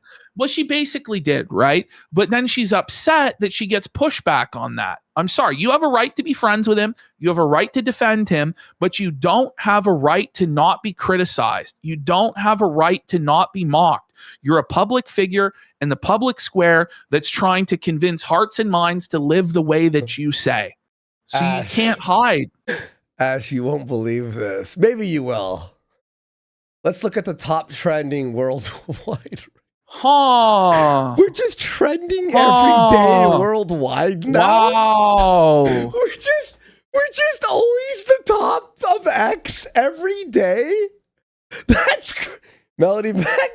But it is. Somebody in chat brought this up. What this is an admission. It really is that if she pushes back against her boss at all, she's fired. She's gone. She can't speak out against it. She has to be in lockstep agreement with him at all times. That's I'm not gonna concede to that. Like, nobody can tell me who I can or can't be friends with. No one's saying that. I would rather focus on other things than get caught up in this drama and these made up stuff and that made up stuff. And like, what made up stuff? No, but explain what's made up. Like, what's the lie? What's made up? What's true? What's not? But they won't do that because it's pretty much all true. Like, so far as I know, it's all true. The stuff about, like, okay, is Adam Sellers genuinely Jer's wife? We don't know that 100%. Well, but if any other public figure, if Hassan Piker suddenly had a bull over at his house that was active on Reddit in all of the bull communities and was palling around with him and his wife for 10 years, you don't think Jeremy Hambly would be the first one to say that Hassan Piker is a cuck and that guy's Hassan's wife? Give me a break. But it's the great and powerful Jeremy Hambly, and nobody's allowed to speculate or make jokes or anything like that. Outside of that, pretty much I'm pretty sure every single thing we've covered has come directly from Jeremy's mouth on a show. Like, it's just the truth. Well, like, there's speculation and all that. And that's stuff, like, that's me being completely in good faith about the whole thing. But we say what we think is speculation. Sure, we make some jokes and like whatever. But the truth is, we were flagged and banned. Well, we were just removed off YouTube, and people are being flagged. And that's the crux of the hardest thing. The controversy. That's the main. And then it's the Adam and the bull. And then there's all the, but then that goes to the motivation, and it goes to the motivation of why this happened. Yes, and exactly. It makes sense because he couldn't handle that he was being made fun of on the internet for things that everybody else would be made fun of. If Hassan Piker told a story about how he pooed his pants in Walmart, every single right-wing commentator would make fun of him, and rightfully so. But when Jeremy Hambly tells a story of pooping his pants in Walmart, we're all supposed to pretend that the emperor is wearing the most fabulous non-poop stained clothes, and we're just not going to do that in the same way that we're not going to pretend that men can become women, because you don't deserve to live in a special hug box where you can escape from reality. There are things that are true and there are things that are false. A lot of this started even several months ago, or several months to a year ago, where it was people in December. were just making these outrageous claims that, like, oh, Jeremy makes Melonie Mac uncomfortable, and then at AmFest, come on, Melonie, like, we all saw it. And she's Melonie, we all saw it with our own eyes. We saw you mouth help to Hannah Claire. It is not acceptable for a married man to take a woman that was getting engaged that weekend out alone to the bar to drink. Like, it's just not. Like, it's just not how conservative politics is supposed to operate. Like, it's not following the Mike Pence rule. But even if it was above board, it wasn't. It wasn't. We could see your reaction. You didn't want to do it.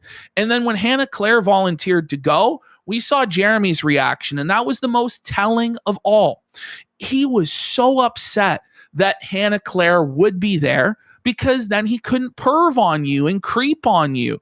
And we know that you didn't want to be there because he was going to be drunk and he was going to make weird comments and be creepy. And that's okay. And I know why you're lying now. You're lying to save your job, because just the same way that the women that were abused by Harvey Weinstein on the casting couch didn't speak out against it because they wanted to keep their position of fame and money. And it's okay. I mean, it's not, but I understand why you're doing it. Yeah, it makes sense. Yeah.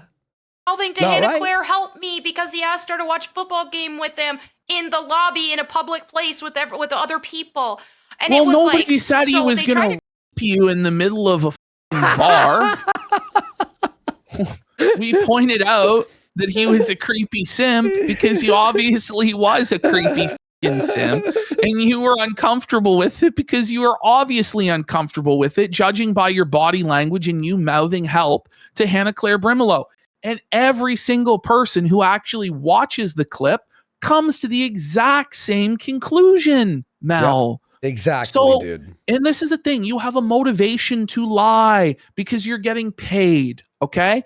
Now, if years later, after you didn't get paid, you're still saying this, maybe I will believe you. But I think she'll be singing a different tune in a few years or even in a few months when Jer's really up the creek without a paddle. She'll be one of the first people to probably put the knife in his back and say the truth then in order to save herself and her grift. 100%.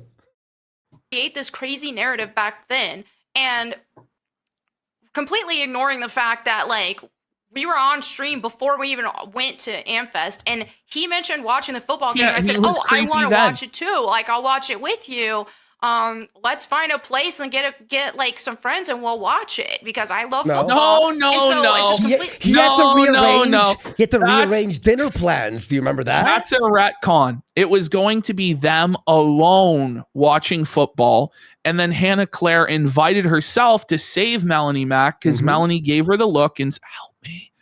And then Jer was upset at that. He's, well, I'm going to have to change my plan. And you could tell that his creepy simp plan to get Melonie drunk with booze and see where the night went was over. And he was pissed. It was obvious for anyone to see.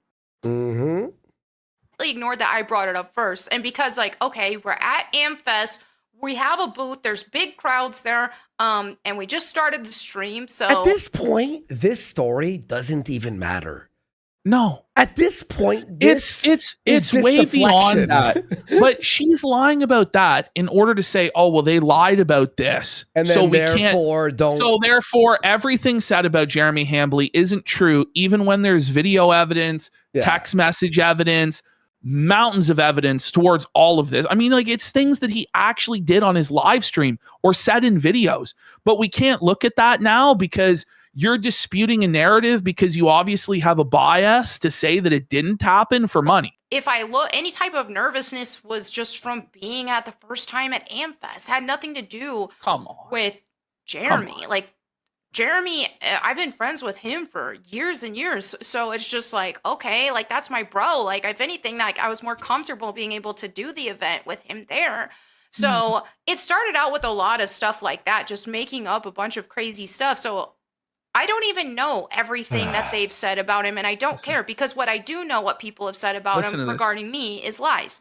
So why am I going to look into anything else that when they've already got a track record? Why would you look into anything else? So she just openly covers up her eyes and doesn't look at anything else. She knows. Because she goes, oh, well, this thing wasn't true, guys. So all of the other things that there's 100% evidence of and isn't up to interpretation really at all, don't believe that, guys, and I won't look into it. None of you should look into it either. No. How about you? Of lying. And by the way, she knows. She knows everything. Yes. She knows everything. She watched the June doc, I bet you. But you can tell, like, she's almost on the verge of tears. Yeah, like, no, I swear, she is crying. Yeah. Like, barely, like right there. What do you, like, now that some time has passed, what would you say is the biggest, like, misconception or the biggest? Yeah. So Chrissie asked, what's the biggest lie that's out there that you think a lot of people believe? Well, like I said, I haven't looked into it. What about the flagging? Like, she doesn't know. She doesn't know even what the lies are to say that they're lies. What's the biggest lie? Well, I haven't actually looked into it. How can you say that they're lies then? How can you say that they're lies then when you can't even point to the specific biggest lie in the narrative? Like, it's insane. That's a happening, bro. But what I do know is just the stuff involving me saying that, like, he makes me uncomfortable, and like I'm only on his show because like I need the money and all this stuff, which is true. It's obviously true. It's obviously true. So it's just like, yeah, a lot of these super chats are a lot of them saying the same thing. Yeah, I figured that. I wonder why. Don't. They're all saying the same thing. It must all be lies then. Yeah. Inside joke about oranges. I actually have no idea what that means. I don't know what it means either. But Okay. like, Mel, come on. Mel, saying you don't know what the oranges are? Come on. There's just the DMs with Stuttering Craig alone destroy this, where Craig explains to her that Jeremy is stealing shorts and that it's wrong. You know about it. Craig told you directly about it. And there's just no excuse. And obviously by osmosis of being there in chat all these times when the oranges are flying and everybody's making fun of Jer for it, and all these content creators in your exact same anti-woke space are posting the orange meme on Twitter and in their YouTube chats and stuff like that, you know what it means. And I don't believe that Chrissie doesn't know what it means either, okay? I think this is all disingenuous, bad faith sweeping. It's obvious. Yeah. You have to give, and I think that's what Dragon Dan was doing too, was like giving you props for just like braving through this, because just having me on your show right now, you're gonna get flooded with these comments. So wait a minute. So you say that, right? Why didn't you give Chrissie a heads up, right? Why? Yeah. What? But this is the thing. Like, if you genuinely knew that going in, why didn't you warn Chrissie that this would happen? I think they both just thought that they had total control of the narrative and they could shut this stuff down or it wouldn't even happen. That it would have all blown over because Jeremy said it's all blown over at this point. Like, I think that's the level of arrogance that we're dealing with here. These narratives, and they're rolling with it, and they so want... just go back 5 seconds. She's about to cry. Well, right she now, is. You're going to get flooded with these comments. So, well, because that's her realizing that she's radioactive now, that she's toxic. She's not going to be on Friday Night Tights in the future. No. She's not going to be on these panel shows in the future because she decided that everybody wasn't worth what Jeremy is worth. She decided to burn bridges with everybody else in the community just to take the dirty poo-stained money from cuckold Jer. So, you suffer, bish. They've just created these narratives, and they're rolling with it, and they want... I mean, it's just like these leftist cancel campaigns. They want absolute control. You hear this? It's a leftist cancel campaign. Are you fucking kidding me? And Chrissie will echo this sentiment later during the super chats that it's only leftists and woke people that are upset at Melonie and Jer. And it must be that they're just such righteous Christians that they're getting attacked. It's crazy. And so then they want to... they want me to disavow Jeremy and not be his friend anymore. And well, no, so they're gonna, you know what? You can avow Jeremy and you can be his friend. But when you're friends with a person like that, there's going to be consequences of that, right? When you support that person, when you enable them, when you give them aid, when you give them support, then people are going to criticize you and make fun of you. And that's all that's happening. It's just been words, okay? It's really not that serious. And you tell leftists they have to be okay with you calling gay people. But if somebody calls you a whore or a grifter or a liar or a paid shill, then that's wrong and it's bullying. Off. Dogpiling and keep bullying and the dogpiling, the bullying. And so, yeah, that's why just me being on here, they might dogpile you and bully you a little bit. Okay, she's gonna cry. This is like we're on cry watch. Yeah, I don't know. Won't somebody call the ambulance? Poor little victim, Melonie Mac. She didn't go out there and antagonize people for years and was a total demagogue stirring up shit in the culture war for you. No, she's a poor little innocent woman. She didn't just make a video, by the way, calling the entire content creator space snakes and basically saying that Craig is a snake and Yellow Flash is a snake and all this. But so cowardly that she wouldn't even name names because she was afraid of blowback. The blowback was coming anyway. And then she makes a tone deaf video about how everybody's getting demonetized on YouTube. Meanwhile, a lot of people blame her boss for this phenomenon. It's one of the most tone deaf videos you could ever imagine. Okay. Mm-hmm.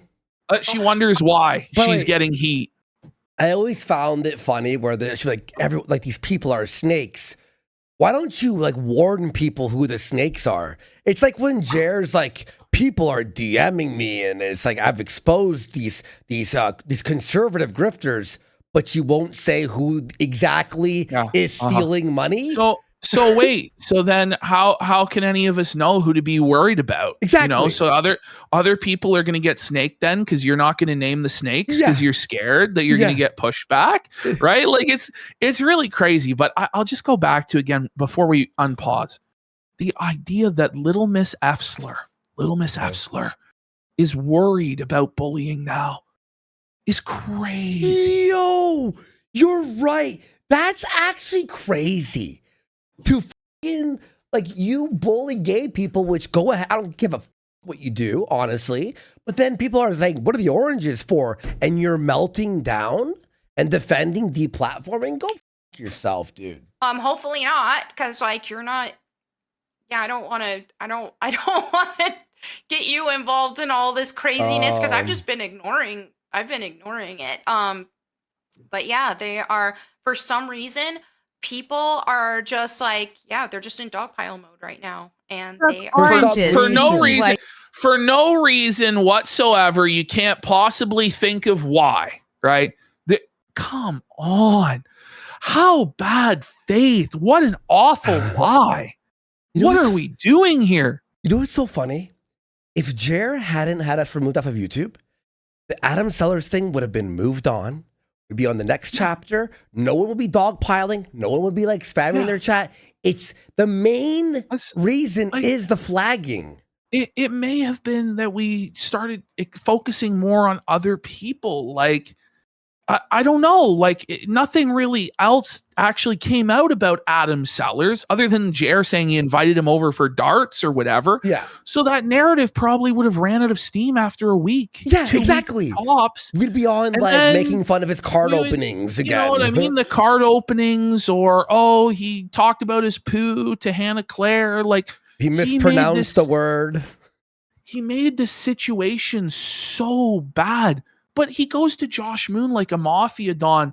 So I have a right to take their channels. I have a right to take all that they have and leave them with nothing. You agree, Josh, right? Let them know. Unless they take down the videos about me, I'll take their YouTube, and then I'll take their kick, and then I'll take everything they have. It didn't have to be this way. Really? Like, no one else acts like that. I know this will be leaked. It's like, imagine knowing it will be leaked and admitting to like trying to remove people off of YouTube. It's crazy. The thing is, when he did this, he made the bull stuff look true. Like, even I was like, oh, maybe it's a bit of a stretch. It's funny to say this, right? Yeah. Like to speculate that this is the case. But then the moment that we say that stuff, then our channel goes and we're being threatened and black. It's like, so there is something to this, right? Because everything else you didn't have a problem with. Or, I mean, you cried about it, but you didn't go to this extent. It makes it seem like it's actually true. Like it's such a bad idea. It's crazy, dude. Isn't this crazy? That's what it's about. It's that orange is a cool color. Orange. It is already kind of orange. Actually. I've had orange hair before. It was fun. It was help. Maybe I'll do that again one day. Oh my God, help. I don't know. I wish I could tell you, Dan. And I think too, with just being online and having backlash all the time, I think that might do something to our psyche because like anytime I go out, even like at church and I'm meeting people at church and friends and it's like, oh, okay. And then I'm thinking, oh, would she hate me if she saw my social media? Would she like, and I just That's a guilty conscience, isn't it? So Melonie Mac knows that the content that she makes is wrong and is worried that other people won't like her because of what she does, right? That's not a guilty conscience at all. If you really believe that you were righteous, right? Wouldn't you live to contest your views in the public sphere and say, actually, no, you. What I'm doing is righteous. I'm spreading the word of God. Have you not heard the good news of our Lord and Savior Jesus Christ, that whosoever believes in him shall be saved? No, that's not it.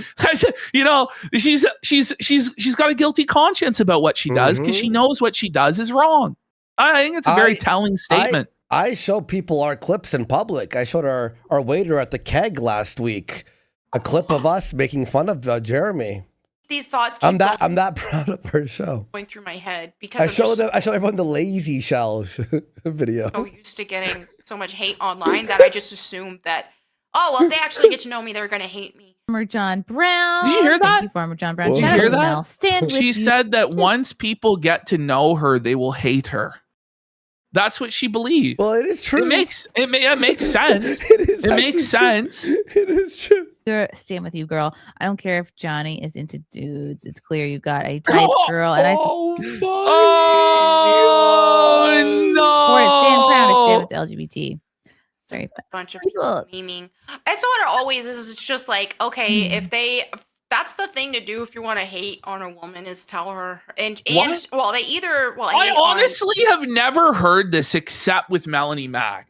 But apparently every woman online has to deal with the criticism that their husband is gay.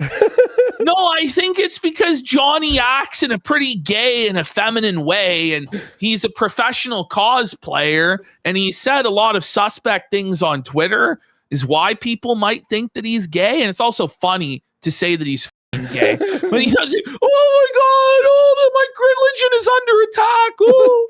Because if they were hating on me when I was single for a long time, and then now that I'm married, it's just, oh, your husband's gay. Or they'll just be like, oh, your ex-husband left you for a man, which didn't happen.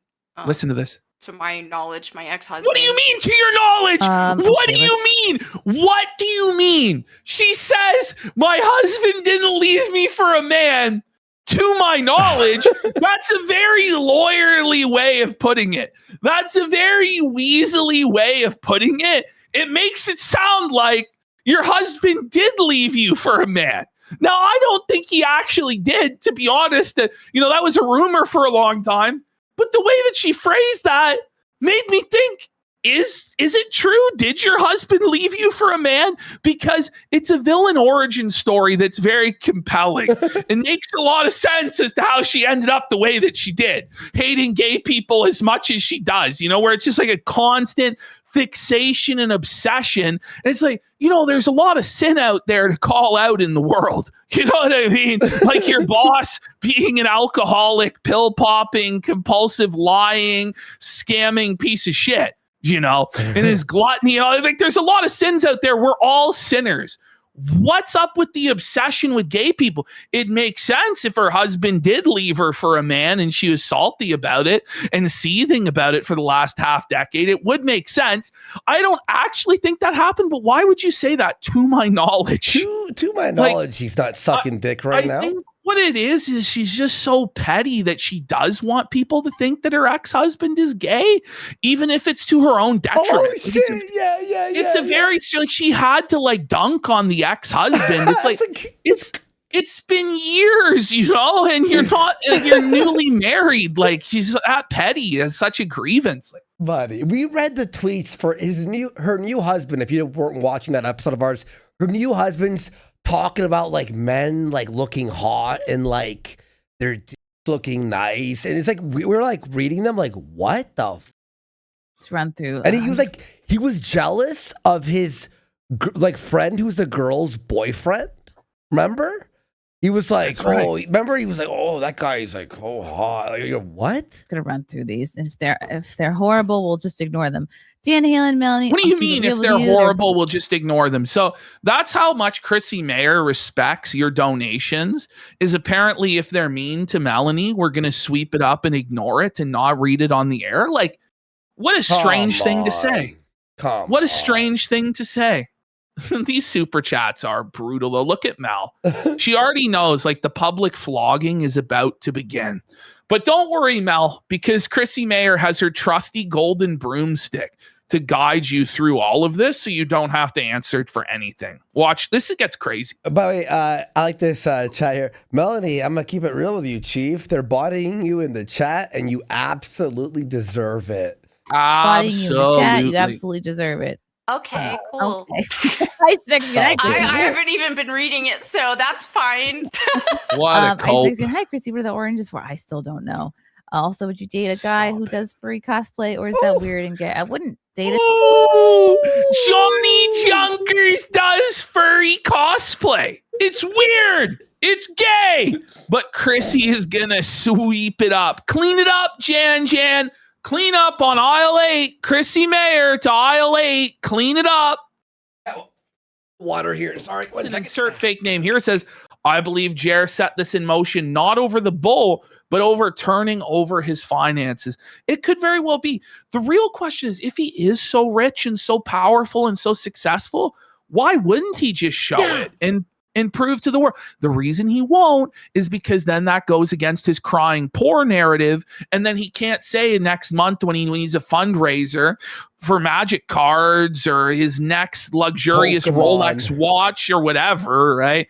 That I'm under attack and my employees are going to have to be fired. That's why he won't show us the truth about his finances, because either way it hurts him. Either he actually is in debt and broke and has been lying about his wealth, or he actually is supremely wealthy and worth tens of millions of dollars and it was all true. And then he was lying when he was begging poor and firing staff and threatening jobs. That's why he won't do it. I think he's got $300K left. That's my theory. I believe he has $300,000 left. I think he's paycheck to paycheck, if you want to know the truth about it. I don't think he has any liquidity at all. Like, he went into that home equity line of credit. Oh, like, yeah, you're right. Yeah, that's crazy. Yeah, if he had 6 figures in liquid cash, he would just have used the cash rather than sign up at that high interest rate and put his home on the line. Well, here we go. Kino Tech USA. He's here. I wouldn't date anyone because I'm married, but thank you. What a cult. Do you see how disingenuous? No, but did you see how disingenuous that sweep was? So she didn't want to condemn being a gay furry cosplayer. So she goes, well, I wouldn't date anyone because I'm married. Well, that's not really the question. It's not really the question, is it, Chrissy? Get on your knees. Clean it up, Jan. Yep. Preaches the words of Christ whilst supporting a perpetually drunk sex best flagger like Jeremy. Is it beyond hypocritical? Has she no shame? And you'll also notice that whenever the cope sip. Oh no, you can see the pain in her eyes. She's suffering. I don't know. Yes! I don't know if I would categorize him that way. So this is, by the way, I just want to point out, whenever, there is a lot of sweeping there to unpack, but you'll notice whenever it's a negative super chat, Chrissy lowers her voice, starts mispronouncing words, tripping over her words, like tries to be non-audible as she reads it, or just stops reading it midway through. But when it's a positive super chat, she gets really loud and excited to read it out. It's just interesting how that is, right? But what did she say here? She doesn't think Jeremy is like that, and it's a loaded question. Like, how about let Mel answer the questions, Chrissy? The question was addressed to Mel, but you answered it for her because you know that Mel isn't intellectually equipped to stand on her own 2 feet and actually answer any questions. So you have to come in with your broomstick. Yeah, maybe believing a bunch of random rumors on the internet isn't. How is flagging a rumor? How is flagging a rumor? The DMs to Josh Moon are true. But Jeremy doesn't even contest his history, his Gmail. Thank you for reporting. Remember that? Was that fake? Did we hallucinate that? By the way, the reason Jared didn't go on Flashcast on last Friday, was because Flash goes, if you come here, you bring that fucking email. You bring that email, and he couldn't bring the email. Yeah, because it would prove that he did report people. Yeah, even if it wasn't us. It's an email from YouTube. in his search history that says thanks for the report. With his email, MTQ or MT whatever. It existed just a week ago, but now magically it doesn't exist. Come on. And Yellow Flash got together all of the receipts, had all of the clips, and was going to play them to Jeremy, and he was going to have to address them. So he could no longer play ignorant or stupid, so he ran. And he's refusing to address any of this. So when you go out of your hug box, Mel, onto somebody else's show where we might actually be able to get some answers or accountability, don't be surprised when you face tough questions. I don't know what to say. Smartest thing, but okay. That's what they want to do. This is what the dogpiling cancel pigs do. They want the dogpiling cancel pigs. You dumb bitch. This guy not only took our YouTube channel, but said he would take our entire livelihoods away and leave us with nothing. Is that not the definition of a cancel pig? And then just coincidentally, all of his critics are getting videos struck down, getting demonetized. Off. Cancel pigs. And Chrissie Mayr doesn't question it at all. Chrissie Mayr's absolutely, they're cancel pigs. You're so right, Mel. Cancel pigs? We're not the ones flagging you, you stupid bitch. To destroy people. So like your boss. Not gonna work here. Blankman, yo, how is yo LGBT husband? Big up people. This chat is Christian Bull free chat. I don't know. Chris, I don't know what that means. Sure, Chrissy, sure. JCD, does Jesus Christ support deplatforming? Chrissy will jump in. The question is addressed to Melonie. But Chrissy has to come in and be like, no, let me sweep this up for you, Mel. Go ahead, Chrissy, tell us about how Jesus is in favor of deplatforming. At this point, you may as well just not read the super chats and end your show. But have either of these people have heard, like in all seriousness, by the way, have they ever heard the phrase, speak where the scriptures speak and be silent where they're silent? Like, Jesus didn't talk about YouTube and who should be banned and not banned from YouTube. So you probably shouldn't say that Jesus is in favor of deplatforming since he never said that.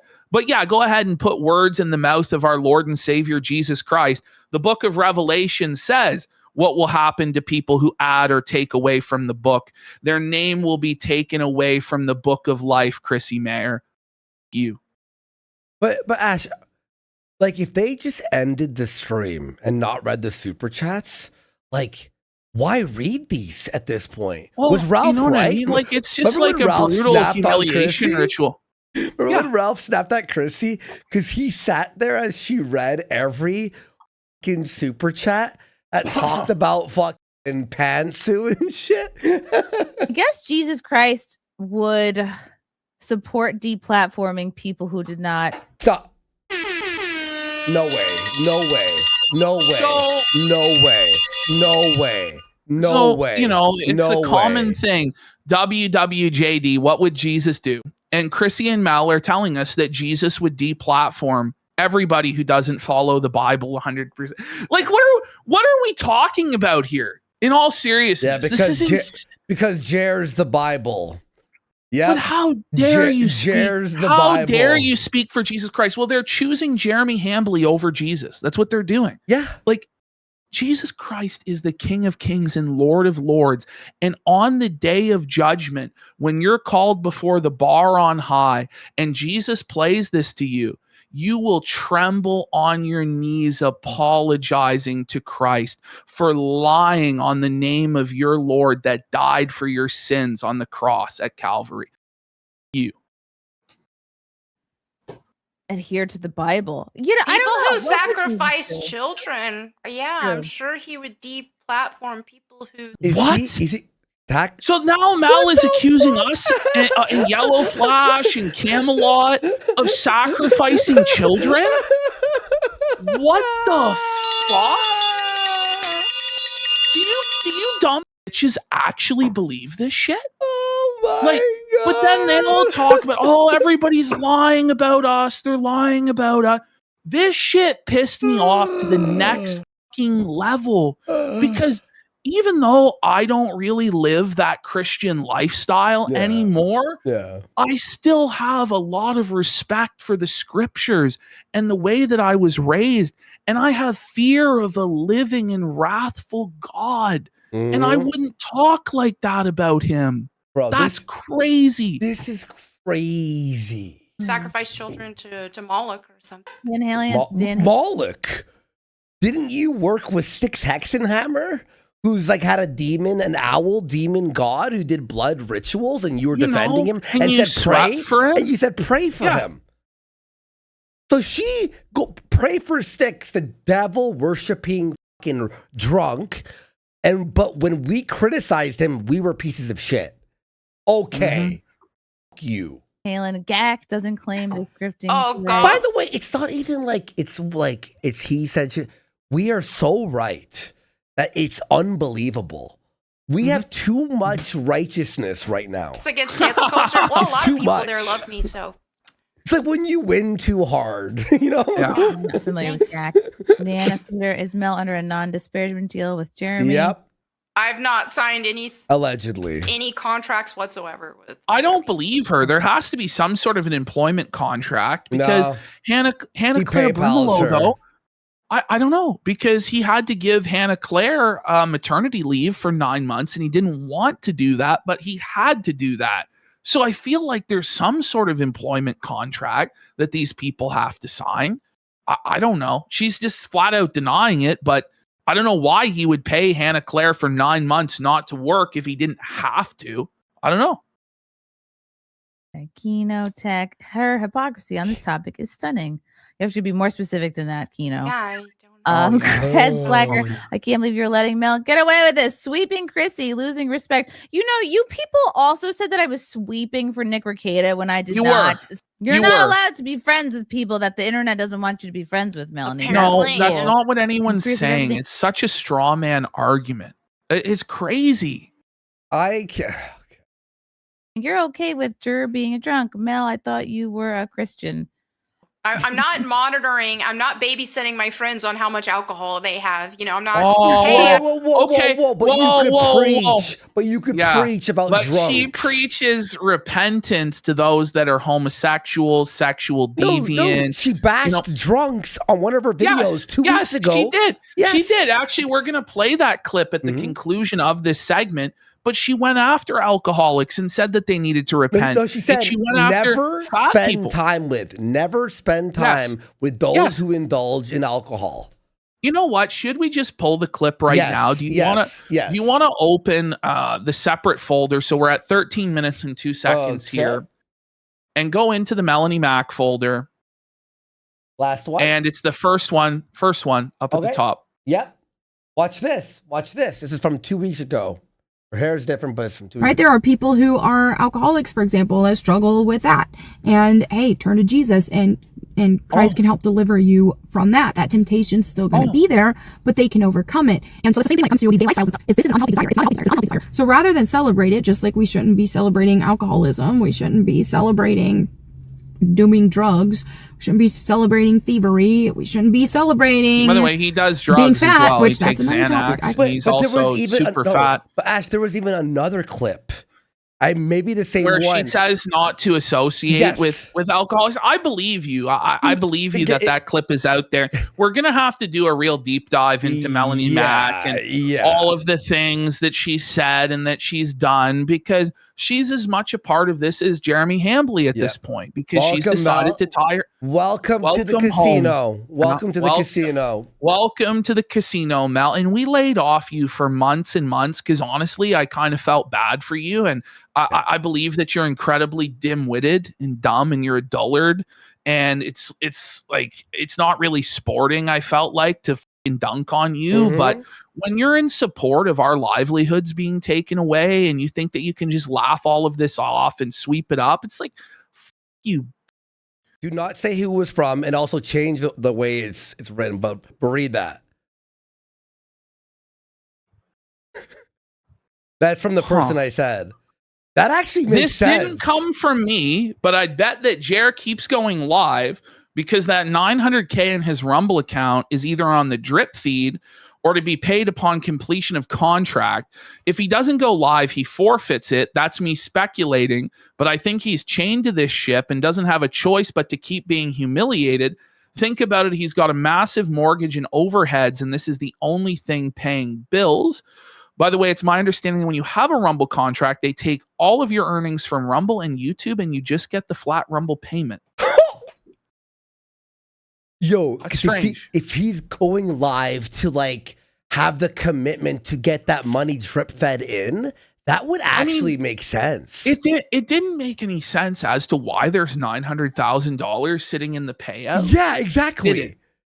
It doesn't make sense. It may be that he has to go through the full term of commitment in order to get the funds released, and he has to fulfill the obligations. But I don't know if he would agree to that deal at all, because like for $20,000 a month, would you then put your YouTube earnings in that? Like, I don't know. I'm skeptical about that, but the person that has sent this is a very trustworthy person. Yeah. So I don't know. You know what? We're all speculating here. I mean, things are wild here. We're all having some fun speculating here. Okay, very interesting. Very gets the noggin jogging. Chrissie, I need you to send me a DM with how much you're drinking tonight, and I need to know. I need a report on how much alcohol you've had. My sponsor. Holy fuck, you can still be friends with But it's obvious. It's obvious that he is drunk. So this is the thing, right? Yeah, you don't police like a grown adult's behavior when it comes to drinking, I guess.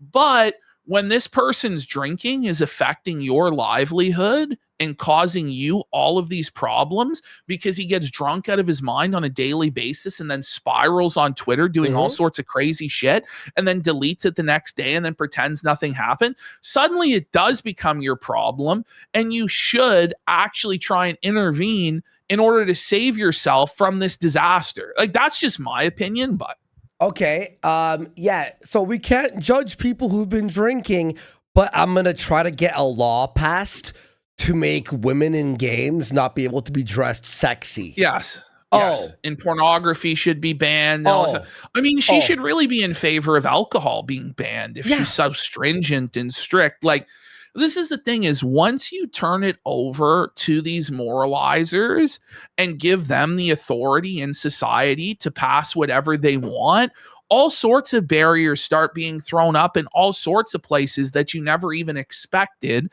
And it's just not what most people want. Most people don't want to be ruled by the church. Like, there's a reason there's a separation of church and state.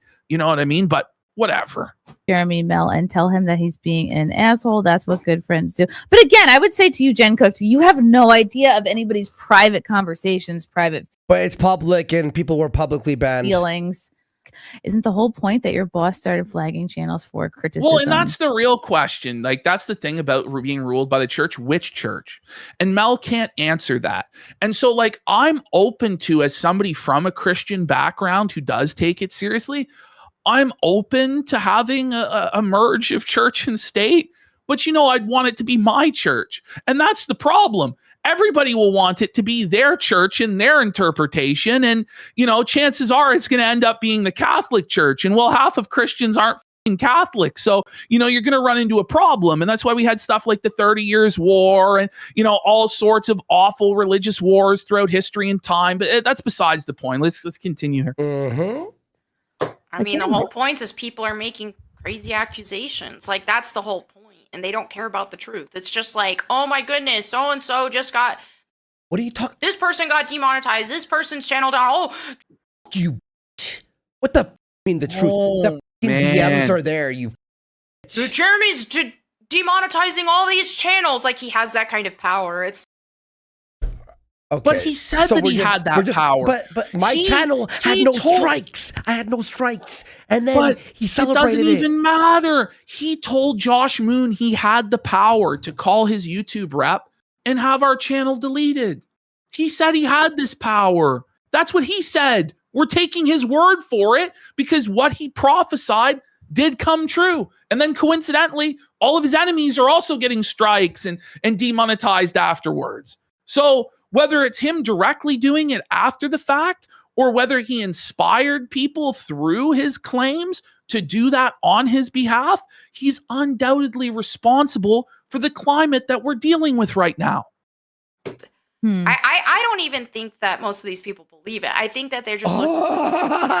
Oh man, Mel, you're oh fucked. man, Mel, it's over for you. Honestly, they don't believe gaslighting the is channel's insane. gone. Ash, try to go on the channel. It's gone.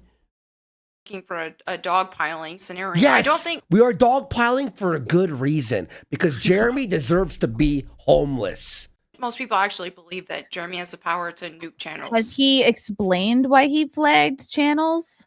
Like at any point in any stream? By the way, While he's I just telling want to like define dogpile, because by the way, like the way that you're actually supposed to resolve disputes within the Christian church is that you go to the brother directly with 2 witnesses. Is that a dog pile? When you go to the brother directly with 2 witnesses and you rebuke him for his behavior and you have that confrontation, like, is that dog piling? Because what we're doing is we're making public accusations against Jeremy Hambley and publicly demanding that he be rebuked. Like, this isn't we're whispering in the shadows to so-and-so, hey, Jeremy's a bad guy, this, and this, and you shouldn't. We're publicly stating that he needs to repent. I don't know what else we're supposed to do. Like, he's not actually my Christian brother. Like, we're not actually attending church.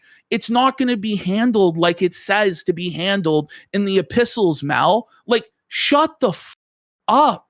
And the reason everyone is making such a big deal about this is because if we don't, this dies, and in 6 months, the cycle happens all over again. Look at June the King's documentary. Half the documentary, it repeats the same thing.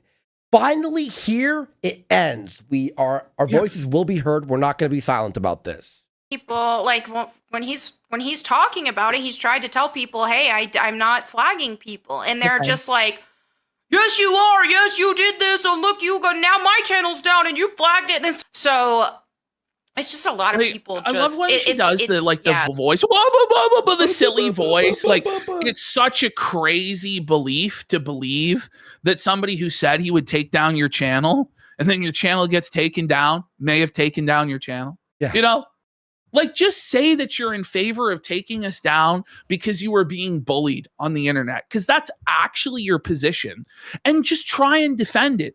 But you know that that's optically a disaster, so you have to play ignorant and rely on the ignorance of others to win. And it's wrong. So funny. They stubbed their toe and Jeremy did it, apparently. Exactly. Exactly, Purpers. So now she knows exactly why people are mad, and it wasn't about video games. Do you see how slimy and slippery this whole thing is? First, they rely on the ignorance of their opponent. You know, that's what they do. And then they engage in a very dishonest fashion, straw manning the opponent's argument. It's very slimy and slippery. She didn't know, but now she knows why people are upset. But it's all just nonsense, and there's nothing behind it. Florida Breeze Mel is trash. You're trash, Melonie. I am trash. Finish that dono. Trash, yes. Thank you. Finish that dono. It's trash. You're Finish that dono, Chrissie. trash, Melonie. I am trash. Wait until she mispronounces your name like she doesn't even know who you are. She follows me. I unfollowed her today because her, obviously. Why does Mel support the Kino Casino channel getting banned, or Jeremy stealing content for his shorts videos? You notice how quiet she gets there? Because that's what the oranges is about. They're stealing content for shorts videos. Stealing content part, I really don't watch like that much of Jeremy's stuff, to be totally honest. And I'm not. No one blames you. No, it's just she never knows. She doesn't know anything. Oh, what? I'm not aware of that. What? Not super familiar with the channel ban. Again, I'm like really. I feel like it's just a bunch of people just saying a bunch of crap and making up a bunch of stuff. It's all bullshit. Yeah, the channel wasn't banned, right? Because they don't care about the truth. No, you don't care about the truth. You're reckless with the truth to the point where you say that Jesus Christ would support deplatforming. That's being reckless with the truth to the point that you put your eternal soul at risk for blaspheming against our Lord. Shut up. Mm-hmm. They're gonna make up another lie when you correct their existing lie. Okay, well, I'm gonna blow through. There's so many guys, and a lot of you guys are saying exactly the same thing. So maybe be a little more like mix it up. Okay, no. Well, when everybody's saying the truth, do they then need to change what the truth is? They're lying. No, we were not lying. By the way, end. They can't name a lie, right?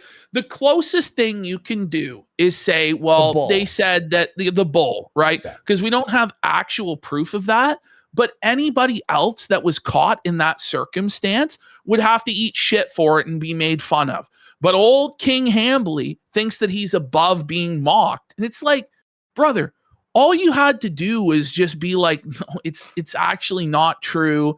And, these guys are jokers. They're trolls. You guys know that. And my wife's not actually getting by him. I disavow his lifestyle. I didn't know, and he won't be a part of my life going forward.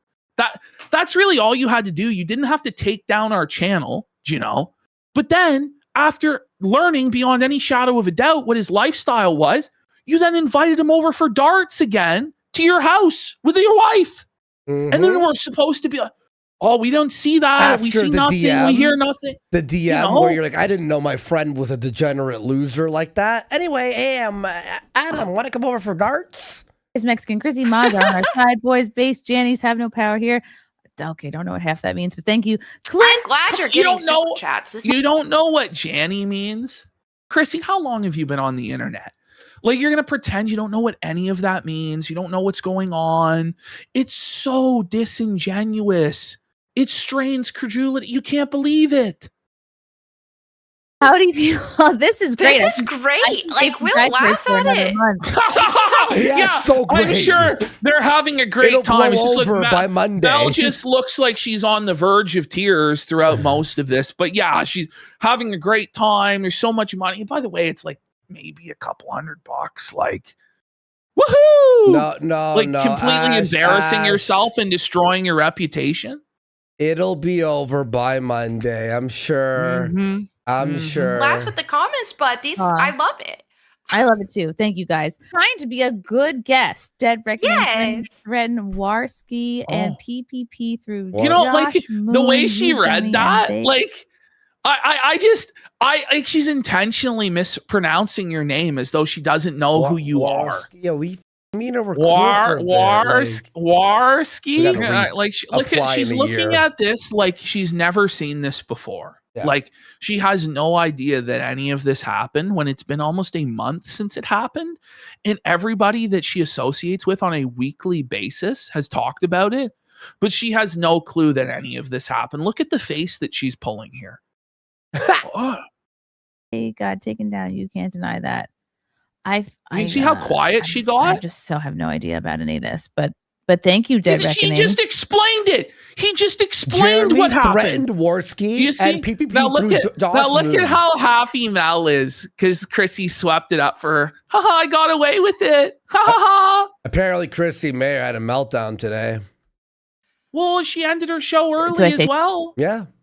She tried apologizing, and everyone's like, no. No one's buying She's this. Probably watching right now. Hey, Chrissie, if you're watching, like that, like you sweeping us being banned and allowing this bitch to lie. I just think, like, listen, if you really didn't know, wouldn't you demand answers? Melonie, what the f do they mean by this? Josh Moon received DMs where Jeremy was threatening Warski and PPP. Is this true?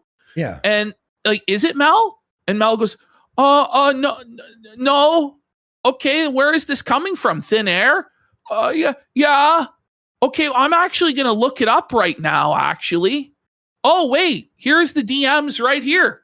Wouldn't you go, hey, can somebody DM me these screenshots? I want to know what the truth is. Will somebody DM me what's going on here?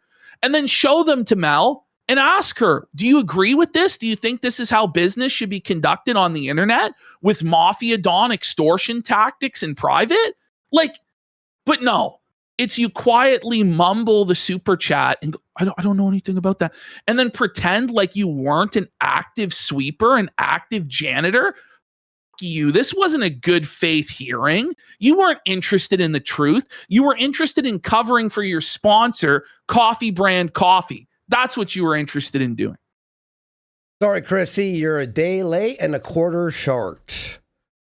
Thank you, Waffle Blue, for that. True or false? I don't know. I'm confused. Sam Cameron, Adam Sellers wants to know how was your weekend? Yo, that's funny. It's great. How was your weekend? Okay. Is that somebody from G4? Or that was Adam Sessler. I think Chrissie knew when she was making a joke there. You know, she actually made me laugh there because she knows this whole situation. I'm not buying into your ignorance excuse, because if somebody was ignorant and then thousands of people come in all saying the same thing, wouldn't there be some degree of curiosity? Hey, can somebody send me a screenshot or a video that explains this? Hey, Mel, can you explain this? You're not interested in getting to the truth. You're interested in covering this up. Say, oh, it's already been addressed. It's no big deal. Yeah, we had Melonie on and we talked about it. And yeah, it was no big deal. There was nothing to this. You. Yeah, that's got to be Kane for a rage quit thing. Didn't Red Bar tell a story about Chrissie Mayr stealing all the presents from a charity Christmas party that were meant for... You know what? No. Somebody... Yeah, go ahead. Go ahead. No, go ahead. Well, I'll say no. What happened was she was at a restaurant during Christmas and someone had bags of presents at their table and they forgot them. They walked away and Chrissie took those presents during Christmas, took someone's shopping instead of being like, oh, Christmas presents? Yeah. Red Bar has a whole, it's on YouTube. But Red Bar has the whole thing. It really testifies to her character. But somebody said something that I just realized. She's auditioning. She's auditioning to be the next co-host of Quartercast. That's what this is. This is Chrissie Mayr's audition tape. Jeremy, watch. I can control this. I can sweep this up, Jeremy. I'll be a good janitor. I'll do anything you say. Just cut me $100,000 a year check. I hear there's issues with Hannah Claire. And maybe that's what's going on. Maybe that's why Hannah Claire returned to work today, because Jeremy said, Hannah, I have Chrissie Mayr. She's going to come and replace you unless you show up to work today. Could be. That Chrissie already has a business relationship with Jeremy. So I wouldn't be surprised. I don't know how Adam Sellers. But hey, I'm impressed. I'm impressed. Raphael Salvador, I love Chrissie. She's so sweet. I love that she's streaming with her grandma. Oh, I'm Oh, Melonie. suffer, Mel. You're old. You've hit the wall. BLT soft. Jesus wouldn't side with Cuckjur, should you? Cuckjur. Sure. Really? As though she doesn't know it's obviously Jer, like short for Jeremy.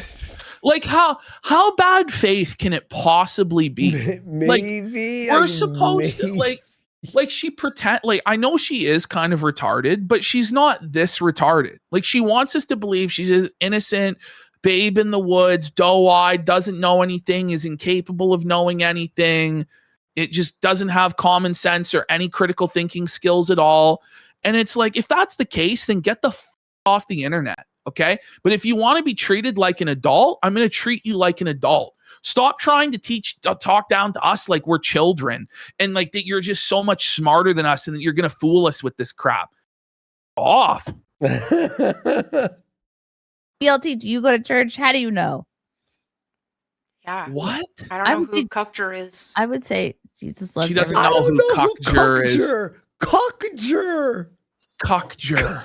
Cuckjur.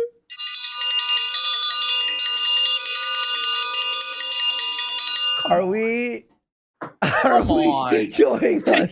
Like this, it just makes me really mad when people try and gaslight me like this. Like it makes me mad when they do this childish crap and they think that they're actually fooling everybody and they're going to get away with it. It pisses me off. I don't know about anybody else, but But equally. Aided clock. By the way, she obviously knows Jer. The chat just says, "Hey, Jer," like all day. So we are for censorship now. You gonna keep that energy on FNT next time you're on? Again, you have to be more specific. How more specific? How many super Worski and PPP were threatened? Had their channel taken down after Jeremy Hambley threatened them in DMs with Josh Moon, and you've received like a dozen super chats to that effect. But you're gonna have to be more specific. I don't understand what this is about. And then with the sad reality of it too is that this won't even be mentioned on Friday Night Tights tomorrow. No, like I guarantee you it won't be, because it's like, oh, we got to be civil and we got to, talk about the Marvel movie or this or that. Listen, I get it. With Nerdrotic, he doesn't want to be part of this, right? He doesn't want to be part of this. I'll give him some slack there, where it's like they have openly defended us on the show and on Twitter and all that stuff. So I'm not going to give... I appreciate their support, but exactly, I just feel like at a certain point, like Chrissie needs to actually... Well, Chrissie... 100%. I agree with that. Engage with what's actually going on. And it's like, okay, we're in the hug box where we pretend that nothing is going on and that it's like this. Yeah, of course. Specific, Mr. Clock. But yes, you can see me on FNT this Friday. 4:00 on Nerdrotic's channel. Fierce Ranma, does this apply to Smash JT as well, Mel? Absolutely nothing I've said has applied to Smash JT. I do not keep up with what he does. Liar. You directly have admitted to keeping up with what Smash JT does because you were upset with Craig for having Smash JT on his show. So yes, you do actually follow the things that Smash JT does, and you do get upset about it, and you try and cancel him and use your leverage to not allow him a platform on side scrollers, Mel. You are so dishonest, and it's verifiable dishonesty when the entire crux of your argument is that everyone else are liars and dishonest, but you're a righteous Christian who tells the truth. Like, you're defeated because you've lied. You've lied. So Arcade Post. Arcade Outpost. Arcade Outpost. How was your weekend? Check it out and let me know what you think in the comments. Thank you. It's Wednesday. I'm gonna snap. Chrissie goes, but it's Wednesday. I know, tell Jer that. He'll be Wednesday and he'll still ask that. How was your weekend? Or are you looking, what are you going to do this weekend? Like, check they it pretend, out. like they take it in full sincerity as though it's a real thing. They're like, why are you asking that? You know why. That's more of a Monday question. I did spend last weekend practicing drawing and stuff, so that was fun. Kino Tech. Chrissie, why are you tolerating her lying to your face? This is a gross misrepresentation of the situation. She has not addressed one single point. How dare you, Chrissie? You have to disavow me. It's not about disavowals. It's not about who's friend at the lunch table, who's avowing, who's disavowing. It's about what's the truth. What is the truth in this situation? And who's going to be held accountable? Like, that's what it's about. Like, this is crazy. I don't even know enough to know what you would be lying about. Do you see why I was so pissed? No, I'm actually rattled, dude. I'm not going to lie. I'm trying to hold it. I'm so mad. Like, the whole show was actually different than this.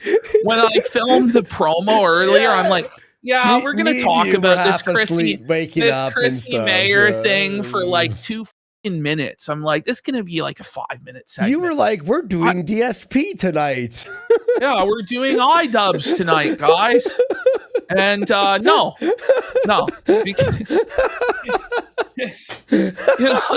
Because this shit was crazy. I couldn't believe what I was seeing, and it woke me up. Like, I was so tired. I'm like, oh, I can't even do the show. I was up till 9 a.m.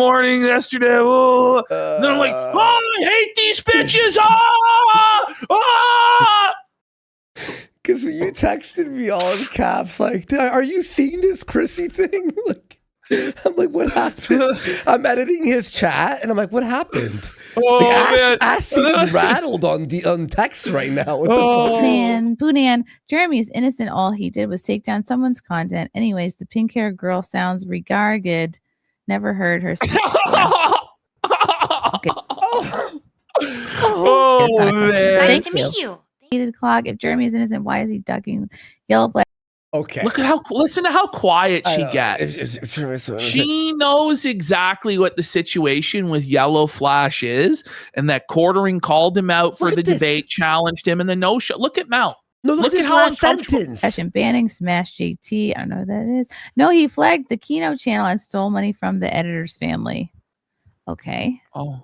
Okay. What do you mean, okay? What do you mean, okay? What do you mean, it's pretty serious allegations that it seems like dozens of other people with cold, hard cash are backing up. They're voting with their wallets to have this addressed. Melonie's face in this frame, doesn't it say it all? Oh, it says everything. Because this is actually the whole situation in a nutshell. And she knows she's been caught. She knows she's been exposed. Operation Sweep It Up failed. Operation I'm going to test the waters and see what my other options are in the griftosphere failed. And then she was back at work for Hambly the next day. There we go. Speaking of our editor, go sub to our locals, kidcasino.locals.com to help support our editor there. I noticed 7 people joined during this stream. So thank you so much. We really appreciate it, guys. Thank you. Banning Smash JT. Did Smash JT get banned? I didn't hear about that one. You apparently haven't heard it. She thinks it's funny, by the way, when Smash JT gets a strike or gets a stub agent. I didn't hear about the Smash JT flagging. But you did hear about the other stuff then, right? Yeah. But I thought it was all about Tomb Raider in video games, right? Yep. Moped Mike, lying isn't Christian, Mel. You know what orange for. I don't know what orange is for. I truly don't. But your mom goes to college. Is Adam Sellers your husband's bull too? Greg, morning. So Moped Mike, do you think pooping yourself is a good podcast topic? Would you bring your husband a new pair of pants to the Walmart bathroom? I don't think I've ever pooped myself, but I have talked about on a podcast like I was at a rest stop somewhere and there may not have been toilet paper and what I did in that situation. Ooh. So now they're going to do the Spartacus. I pooped myself. Who amongst us hasn't shit ourselves and told the world the story? I am Spartacus. I shit myself. The whole court stands. This is insane. Like, what level of sweeping are we on? This is crazy. So you humiliate yourself for Jeremy Hambly? How much is he paying Chrissie Mayr for this? Is it 6 figures a year? Is it 7? Like, what's going on? How did Jer only have 400 people again today? That'd be a good topic. Yeah. Like I do tell the story of okay. It's a great topic to talk about how you shit yourself. Yeah, it makes it like these people think that oversharing is how you win on the internet. But hang on. Yeah, you could tell that embarrassing story, but then when we go ha ha ha, you can't be mad. Have to just be like, well, it's funny. Yeah, it's funny. Like, it's own it. Be like, yeah, I shit myself. What about that? It's funny. Bitch? Like, it's like, no, you can't do that. I'm a powerful person. Like, then why tell the story if no one can laugh? But they have to laugh and give you money and suck your ass, right? Okay. Imagine Jer when we said the Walmart shitting story, right? That he responded with being like, yeah, anyway, and he says more shitting stories. That's what would have been probably more based. And my dad pooped his pants when we went to Her dad pooped his pants.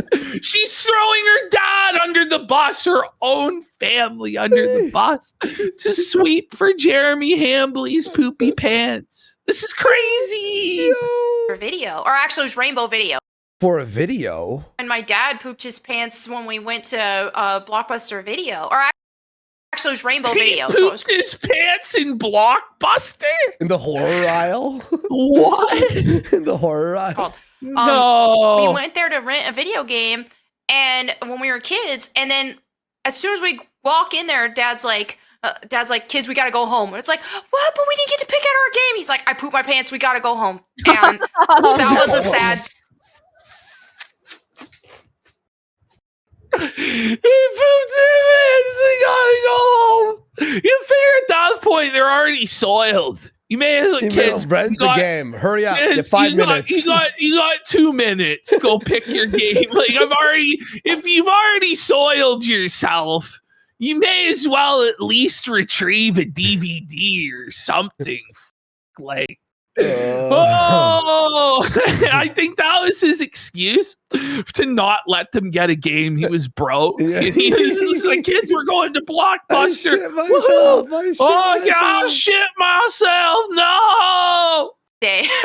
But Nice isn't this, Meyer. it makes sense though. Just think about it psychologically. This is Melonie Mac's daddy issues. Her dad pooped her pants, and now she looks at Daddy Jer as her father figure because he also poops his pants. So she has this like paternalistic desire for it's sickening stuff here, folks. Is that the real Mersh? That's so funny. Yes, it is the real Mersh.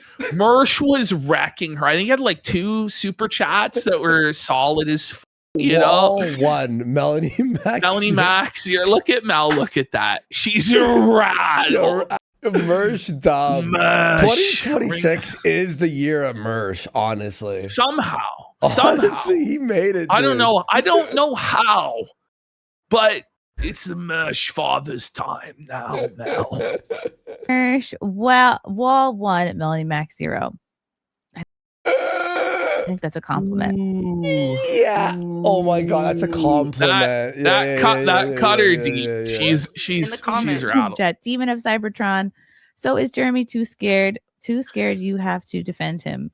That's the thing. Well, he has to wheel out Melonie Mac as the janitor to go out into the public square and quash this on Chrissie Mayr's show, as though Chrissie Mayr is somehow the arbiter of what's going to be and what's not going to be on the internet, and Chrissie can stop this. Like, what were they thinking? How did they think this sweeping operation was actually going to go? Like, that their audience of millions would just drown out all of the haters and they would just be like showered with love? Like, what were they thinking? Mm-hmm. This last I checked, this is a show with me on it, not Jeremy. So, yeah, that wasn't intended. You know what? To be the topic. Where are all you guys when I don't have Melonie on? That would be my Sneed. Dave Williams, will you be watching the June the King doc?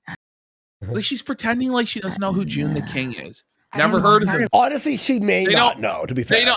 They don't know what that is. Knows. Well, Mel knows. No, Mel knows. Mel knows. But what's crazy is it's like Chrissie pretends like she doesn't know anything about anything ever. And at a certain point, you must have knowledge of something when you're a terminally online e-girl whose entire life and business is dependent on the timeline. But you're going to pretend you didn't see anything on the timeline from Geeks and Gamers. You didn't see anybody talking about the June the King doc. It's so dishonest. That I don't know. but maybe. Sneed. Dave Williams, the farm is saying they need to start a Johnny and Mel thread. Thoughts? I don't even know what that means. Silence. What do you mean you don't know? You don't know what Kiwi Farms is? Really, Chrissie? You don't know? You don't know what Kiwi Farms is? Like, I love the crickets here for like about 5 seconds after she said, because Mel is stressed because she doesn't want that thread to exist. She doesn't want people going through her history or Johnny Junker's history and airing out their dirty laundry. Well, you probably shouldn't have signed yourself up to serve 100 years at the mast of the SS Hamtanic. You really shouldn't have. No. Mel, please thank Jeremy. For me, he doubled the Flashcast audience. Oh no. Oh, yo, that's Raging Rhino, awesome guy, the Australian dude on Flashcast show. He's awesome. Did you hear her though? And like pretend like she didn't know who Raging Rhino was, like Please the way thank that Jeremy. she pronounced his name was. Raging Rhino. Mel, please thank Jeremy. For me, he doubled the Flashcast audience. She doesn't know anything. Oh no! Oh, is this Australian? Oh, wait, she knows. She doesn't know who Raging Rhino is, but she knows he's Australian. Strange. I don't. Sorry. No one believes that you are naive to everything. I feel like Melonie has explained her position pretty clearly. I don't look at it. I genuinely don't. Doesn't. Like, you can think I'm lying or not. Like, yeah. Do you think maybe you should look into it then? Like, if we did take this at face value, right, that you don't look into any of this stuff, maybe you should, when your job and your livelihood and your reputation is online, like, maybe you should look into it and have good answers ready for this stuff. Maybe. Or instead of just having to rely on ignorance and deflection. Guys, they deserved it. Yeah. Them. They deserve to die or whatever the fuck. You know what I mean? She is not. She was very good at not texting me back. Hog tie her and bring her on. If you guys can get her to respond to me, that would be. The entire chat is just bring on Brittany Venty, bring on Brittany Venty, bring on Brittany Venty, all the super chats. And Brittany Venty did message Chrissie Mayr and said that she would go on 40 minutes before the end of the show. And again, before the end of the show. And Chrissie pretended like it never happened. It's crazy. Yeah, my Venty's been killing it. Honestly, on Twitter and her show and all that stuff. And like, you know, defending like our free speech and other people's free speech. It's respects. Shout outs to Brittany Venty. Great. If you can get her to respond to me about a date. By the way, this is not easy for Brittany Venty. Chrissie's her friend. Yes. And she's still holding strong. See, you could be friends with someone and hold strong on your position. You know what I mean? It's not easy for Venty to do that. For coming on Nightmare. Please respond. Please respond. Val, Mallory, like this is you want Brittany Venty on. I always want Brittany Venty on. I'm constantly asking her to come on some guests. Brocky Man. Mel, with respect, you support people false reporting channels. Have you seen the video of Jer following people at the Ren and making comments? This is what people want to know. If not, please do so. You can be informed. Very reasonable. I think we covered this a little bit. Yeah. I mean, like if... So she's going to say here, like, she doesn't know, but then later on, she'll say it's a 6-year-old video. But the first question, do you support people being flagged? It's a yes or no question. It is a yes or no question. But they don't feel that this guy who sent $20 is entitled to an answer. You know. Well, get felted, Brocky man. I'm saying that's what they would say in their mind. I don't owe the internet anything. I don't have to look into drama. What do you mean you don't have to look into it? Okay. Like, it's crazy. Well, then you know I don't have to look into it. Okay. All right. Don't look into drama and let your boss flag people and ruin your reputation. And then when you get A-logged like this, you can't cry. Maybe you should look into drama. Say this or do that. Like, I don't. What if Jer was woke? She's saying she won't look into it. Like, she won't look into it. She won't address this. But later on, in defense of Jeremy's Ren Fair clip, because it gets brought up that there's video evidence of this. And so then it becomes unsweepable. She then claims, oh, well, it's 6 years old. But here she basically feigns ignorance and acts as though, oh, no, it never existed. I have no idea. I won't look into it. What if the drama was it's exposed that Jeremy was actually like a leftist, liberal, he was gay and woke? Would you still ignore it? Or would you look into it? As long as the paychecks keep coming, he could be killing children and she wouldn't care. You know what? Really? Yep. To do any of that. And right now, like I said, a lot of people are lying about a bunch of things. And like what? Yeah. Like what? Pulling up a 6-year-old Ren Fair. Oh, there it is. There it is. There it is. It's 6 years old. So you are aware of it. And the only defense is that it's 6 years old. How about say it was disgusting and creepy, but it doesn't represent who he is now, you know? And he hasn't done anything like that. Like I'm giving a better defense. Like, you don't have a defense because you know how bad it is. So you just say, well, it's 6 years old. It's so disgusting what he did. It's indefensible. Or something. Okay. I enjoy the Ren Fair. I haven't been there for years. You didn't know. Chad Billington, bring on Brittany Venty.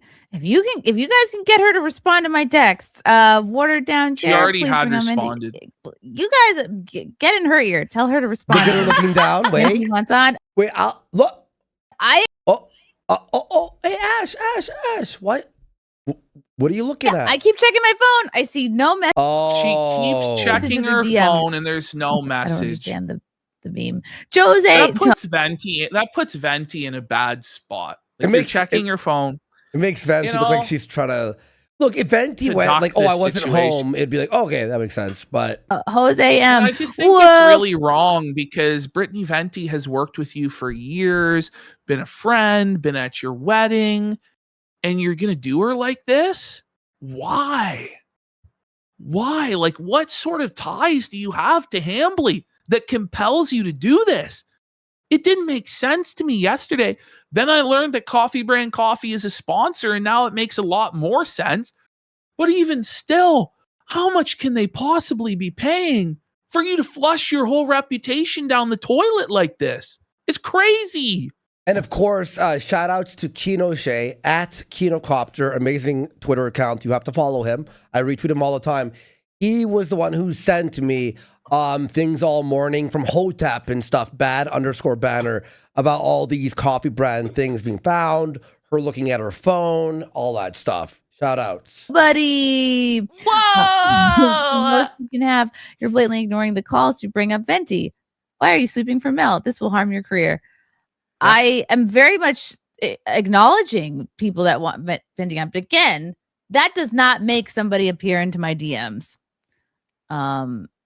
She was. I love Mel. Why? What's with the veiled threat? This will it's harm your career. Yeah. It's just the truth. But it will harm your career. If Ashton and I hung out with flagging people who banned people, everyone would turn on us and go, well, wait, and then I pretended like it wasn't even happening, and like I had no clue what was going on. We should just end the show, and then like we're sweeping for flagging and like deplatforming. We'd get it's going to be bad for anybody. Like it's not a threat. It's just like this is actually the case. Yeah, and you shouldn't do this, not just because it's the wrong thing what you're doing, sweeping for it, but it's actively against your own self-interest.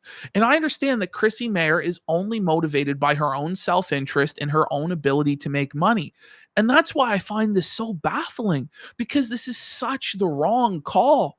It's crazy. So she must be getting the fattest check in the world. I don't know. Extremely leftist behavior. I guarantee you, by the way, it's literally not a penny. It's not a penny. Did you hear this now? No, it's not worth shit. No, it's like $100 a month. That's the thing. Like she's flushing it all down the toilet for like pennies in the gutter. It doesn't even make sense.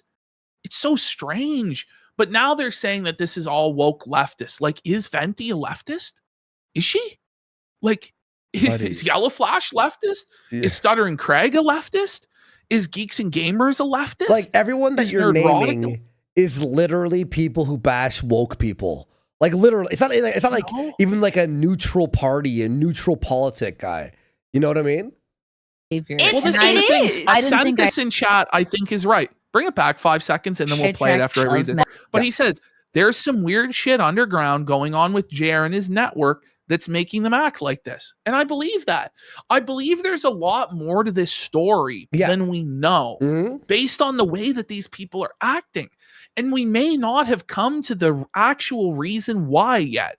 Like the truth theory, the truth of the matter may not have even been floated yet. It may not even be the bull. It may not even be the coffee company. It might be something else behind the scenes that we have no idea what's actually going on. I'd like to know.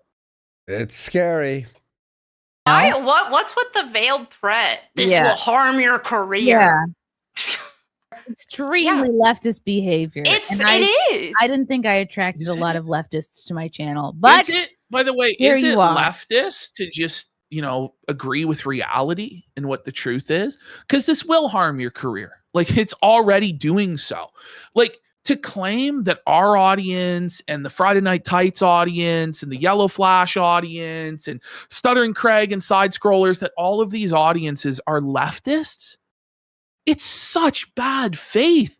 It's so disingenuous. It's such lies. It's obviously wrong. Yeah. But this is why I don't believe she was ignorant and innocent of this. That is just such a dirty smear job that she just did. Yep. Mm-hmm. Hello, I welcome you all. Val Mallory, squinty eyeglasses are not enough to ignore the calls of Brittany Venty in the chat. Sadly, free Hannah from leadership camp. I love quiet Venty. there. Fun fact: she ate the top of my wedding cake. And false witness. Wait a minute. Wait a minute. Do you love her then? You immediately bring up that she slighted you by eating the top of your wedding cake? Sounds like some passive aggressive bullshit to me. Or did she mean that positively? What does that mean exactly? I don't know, actually. It was some like high school mean girl shit, wasn't it? I don't know. I actually don't know. For real, I don't know. Brittany's saying that's not the full story. I don't actually know the full story. Wait, is this some sort of like slight at her? I think what it was, like, what I understand, and this is based off of like me reading a Kiwi Farms post about this a number of years ago. Okay. From what I understand, according to Chrissie Mayr, Brittany Venty went at her wedding before anyone else got cake and took the top of the cake and ate it and screwed the bride and groom out of getting the top of the wedding cake. Like that's how I understand it. But like, again, this is a very, it's not very well informed. Like, I'm not an expert on Chrissie Mayr's lore and Brittany Venty's lore, to be honest. Listen, I actually don't know. It was listen. If Venty did do that, it was a Chad Queen move. It was a Stacey Queen move to mog Chrissie Mayr's. Okay, but like, how petty to bring that up and say, "Oh, I love her. I'm trying to get her on the show." Meanwhile, Venty's like, "Let me on. Help, I'm checking my phone." And then you make this passive aggressive comment about her eating your wedding cake. Like, you know what I mean? Like, what the. I don't know. Apparently, Venty's going on Sunday to talk with Chrissie. Now, maybe we shouldn't have blown up the spot and did this segment today, because now I'm worried that she's not going to let Venty on Sunday. She has to. She has to. No, I'm telling you. Like, it's not a threat, by the way. I'm just saying. Well, she bailed on Camelot today. Well, it's going to obviously be a disaster. Yeah, exactly. PR-wise, and then we watch that. Sorry, a Sunday, you said, right? Perfect. We'll have it for Monday. God, stop ducking Venty. Pilgrim, the Diddy Prime. I love you, Chrissy, but Mel is a snake. She laughed at the casino being deplatformed. Yeah. Oh, there it goes. Okay, Melonie, I guess. Oh, Mel didn't have anything to say because she did laugh. She thought it was funny, right? Mm-hmm. She thought it was funny. She co-signed it. So she's not going to say, wouldn't you say, no, I didn't? That's bullshit. That's wrong. But then she knows if she says that, it'll be clipped. And then people will show the tweet where she laughed and co-signed it. So. Well, look at this guy on my Twitter here going, do you think that Quartering is using the CBC to launder money? Maybe that's why he has so much money, and it would explain why everything is so shady and he won't go on Caleb Hammer's show. I wouldn't be surprised, but that's always the speculation when it comes to these shady scam businesses, like half the time it's true, half the time it's not. We don't know. There's something weird going on here. There's something that we don't know. Yeah. There is. Yep. And that was fresh propoise. I mean, Lady Snowblood, is using Cuckham's razor here. It's simple. Adam Sellers has cuck pics with all of them. That's it may be the simplest explanation. My theory, I think, is Adam Sellers is the YouTube manager. I mean, a lot of people float, and I haven't brought it up in chat, but the Nexium sex cult. Now, that's very black oil virus, bumblebees, I want to believe. But could you imagine if it all turned out they all were involved in an offshoot of the Nexium sex cult, and Chrissie Mayr's been recruiting all of these porn stars for Jeremy Hambley's compound, and she's been grooming them, and that's actually Scarlett Hampton was groomed for that purpose, and Scarlett was actually telling the truth when she said that Jer was like trafficking her and all that shit. Now, obviously, I don't actually believe that because Scarlett Hampton was a schizophrenic lunatic out of her mind on drugs, and you can't actually believe anything she says, but it's those sort of people that are chosen to be taken to the island or the compound because no one will believe them, you know? That's so true. It's only a matter of time before my friendship with you falls apart, I suppose. Yep. KM, can you turn the old one's I think it took one day, didn't it? Old one's because apparently she was snaking Mel today to try and save her own ass as she platformed a cuckold porn star. Listen, we got the worst possible choice. Brittany Venty. She'll get to the bottom of this with Chrissie. We trust. Microphone off, please. You're talking about me? Did you hear that? Did you hear that? One's microphone with you falls apart, I suppose. You, KM, can you turn the old one's microphone? The old one.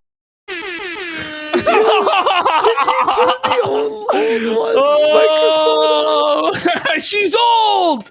She's haggard. Obviously, me and Mel is just caked in makeup and filters, trying to look 20 when she's 40. Fuck. One's microphone off, please. You're talking about me? No, it's my show. All right.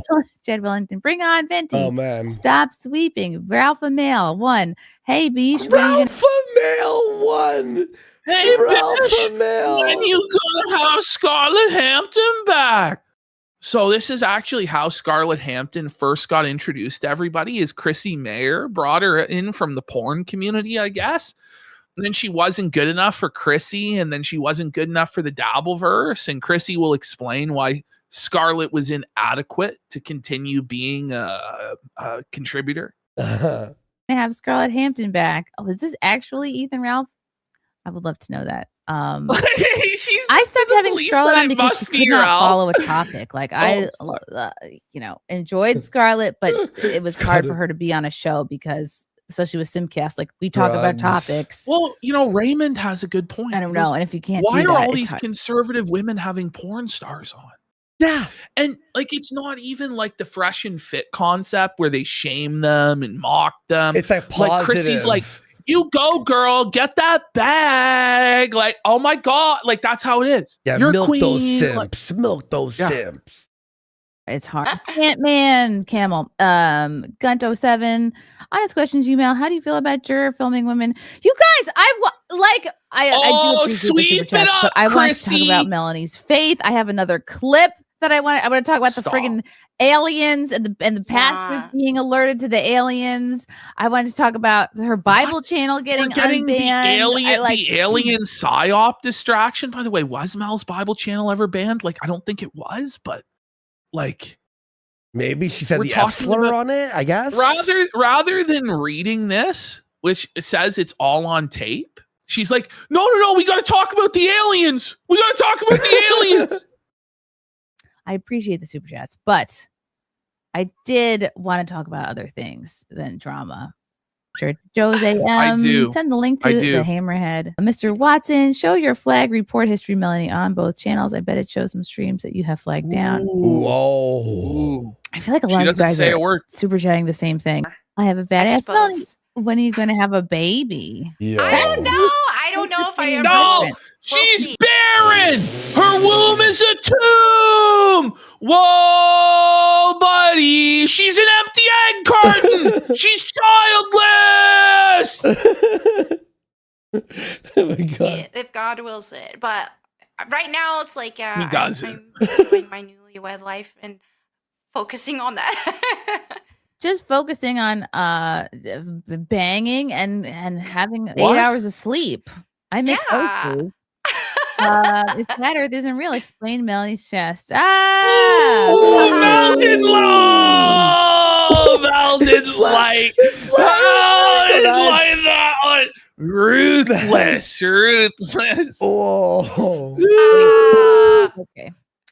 1, 2 cents. Oh, did you see her smile go? 1, 2 cents LFG, bro. Well, you can quit the queue, but internet doesn't forget F's got supporters, just like you can't forget your husband leaving you for a dude. Again. Yeah, that's news to me. That's news to me that happened. Shadow Blue, Chrissie, stop answering before Mel can respond. Oh,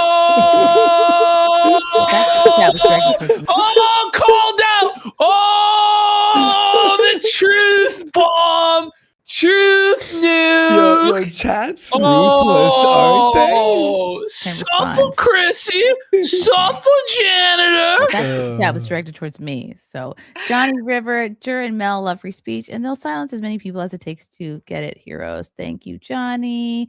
Push up, bring Venty oranges. We love Venty. Will of a single man. Isn't it also the Christian thing to not associate with drunkards? That's what Mel said. That's the video I was talking about. That's a she direct said that. quote. We have to find that clip. Somebody send me that clip. I ask people like, well, we'll look over the weekend. I think so. I think actually many of the apostles, the fishermen, were famous for drinking a lot. Okay. What? Oh. No, they weren't. No, they weren't.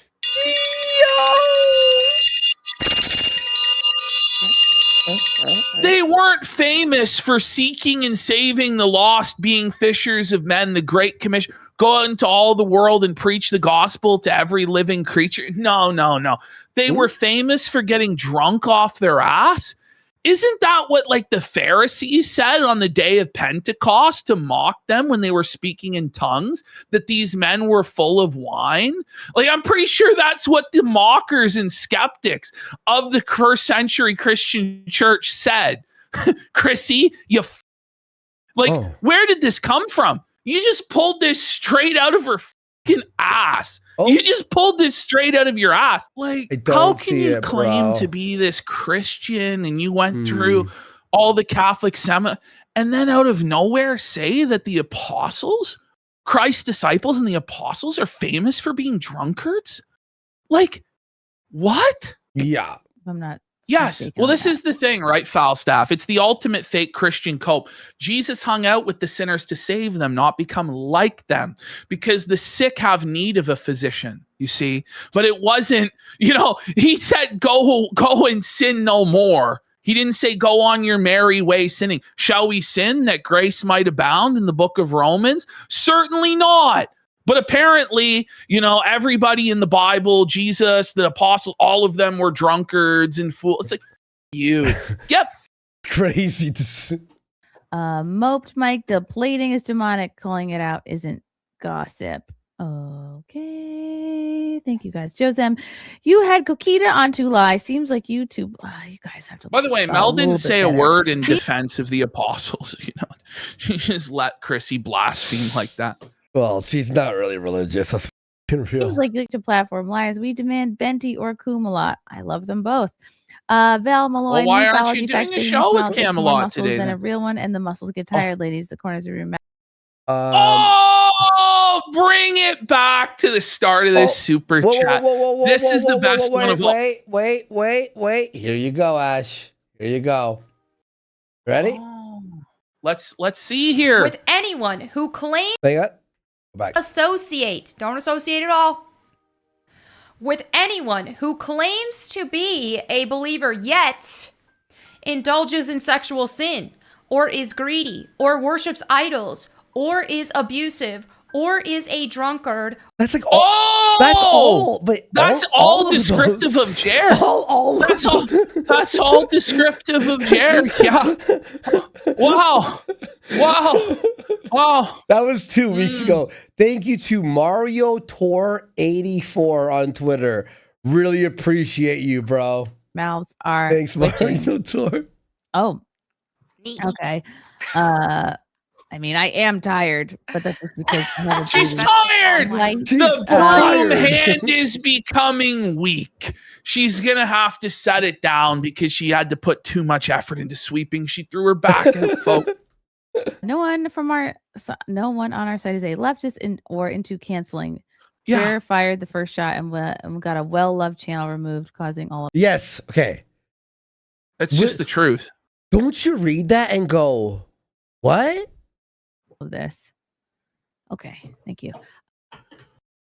Just so dismissive. But yeah, she's a neutral arbiter that's just curious and she wants to find out the truth of what's going on. No, you're a janitor who never gave it an honest hearing and swept this entire thing up for your own financial gain because you thought you were on the right side because Jeremy Hambley has 2 million subscribers on YouTube. That's how retarded you are. Whoa. Videograms, Mel, you're cool. Like Tomb Raider, 90s vibes. Take care of yourself. Jur seems like a pathological liar. Dishonest with money. That's the issue. Yep. And finally, from the crowbar, Melonie Mack hides behind the veil of Christ to avoid criticism for her own sinful behavior. True. That's blasphemy. But it is. Why is that like a joking way of reading it? Well, that's the thing. You guys do the exact same pearl clutching. Like Mel does that pearl clutching and that like preacher grift all day long. But then suddenly when it gets turned around on them, it's hysterical and sensational. And they want to be able to use the club of Christ to beat others down into doing what they want. And then the moment that tactic gets applied to them, they cry and cope. Hey. Thanks to Crowbar for the super chat. Thank you guys. Meet Cobain Gaming. What does Melanie think about Timothy 2:11-15? I don't know if you've had that's that I think memorized. pretty sure that it's one's to be like silent in church and not taking over the service, which I agree with. Shut up. I want to talk about this clip. More super chats. You guys are really blessing me tonight. Thank you. Snee, Dave Williams, glad you brought up Rex Jones. Jer ran from him. I don't know who that is, but thank you. She doesn't know Alex Jones' son now. She doesn't know anything. She doesn't know anyone. By the way, it wasn't that Jer ran from Rex Jones. It's that he turned his belly like a cock and said that he wasn't a serious commentator and that you shouldn't take anything he says seriously while running a political news show grift. And then when Rex was like trying to actually engage on the issue, Jer would go, "Are you triggered? Are you triggered? Why are you so mad?" It was pathetic. Jose? Josem? She's an empty egg carton. She's eggless, just like Jer. Jeremy does not have eggs, so that much is true. He's hit the wall. Mel sold her soul. He's an empty egg carton. Below. Holy. Mel sold her soul to Bilal. Demon of lies. Snee Dave Williams. Look at how shook she gets by that, by the way. Like, she got shook by that comment saying she sold her soul to demons. Thank you for the super. Snee Dave Williams. I'm just going to run through these because they're starting to bore me. Does Mel plan to do when filters and inch of makeup no longer are enough? Anything using her brain is obviously out. Sick burn. Dead it was. Why did Jer challenge Yellow Flash and then ran like a communist pinko? I think we talked about that. No, you didn't. I think we talked about him being a big bitch. This is just full-on dismissive sweeping now. Mowing my dog. Mowing the dog. I love that, by the way. The mowing the dog is my favorite. Mowing your dog. Be money. Thank you. Yeah, something for no one. So now they know it's Jer for Jeremy. But a little while ago, they thought it was Cuck Jer, right? But now they know that Jer means Jeremy, right? Somehow, magically, they've been enlightened to that fact. Cuck Jer. Who is Cuck Jer? Can we ask about Melanie's faith? No, I appreciate the super chats. Jeremy's going the way of the Rakita. Jump off you too. Dreadnought. Hey, Chrissy Mel. Shoutouts to Flaked. Rumble. Gun. Okay, everybody else, thank you. She wouldn't read it. She wouldn't read it. Mel's eyes here. Wait. Yeah. Oh, let's wait for it. Right there.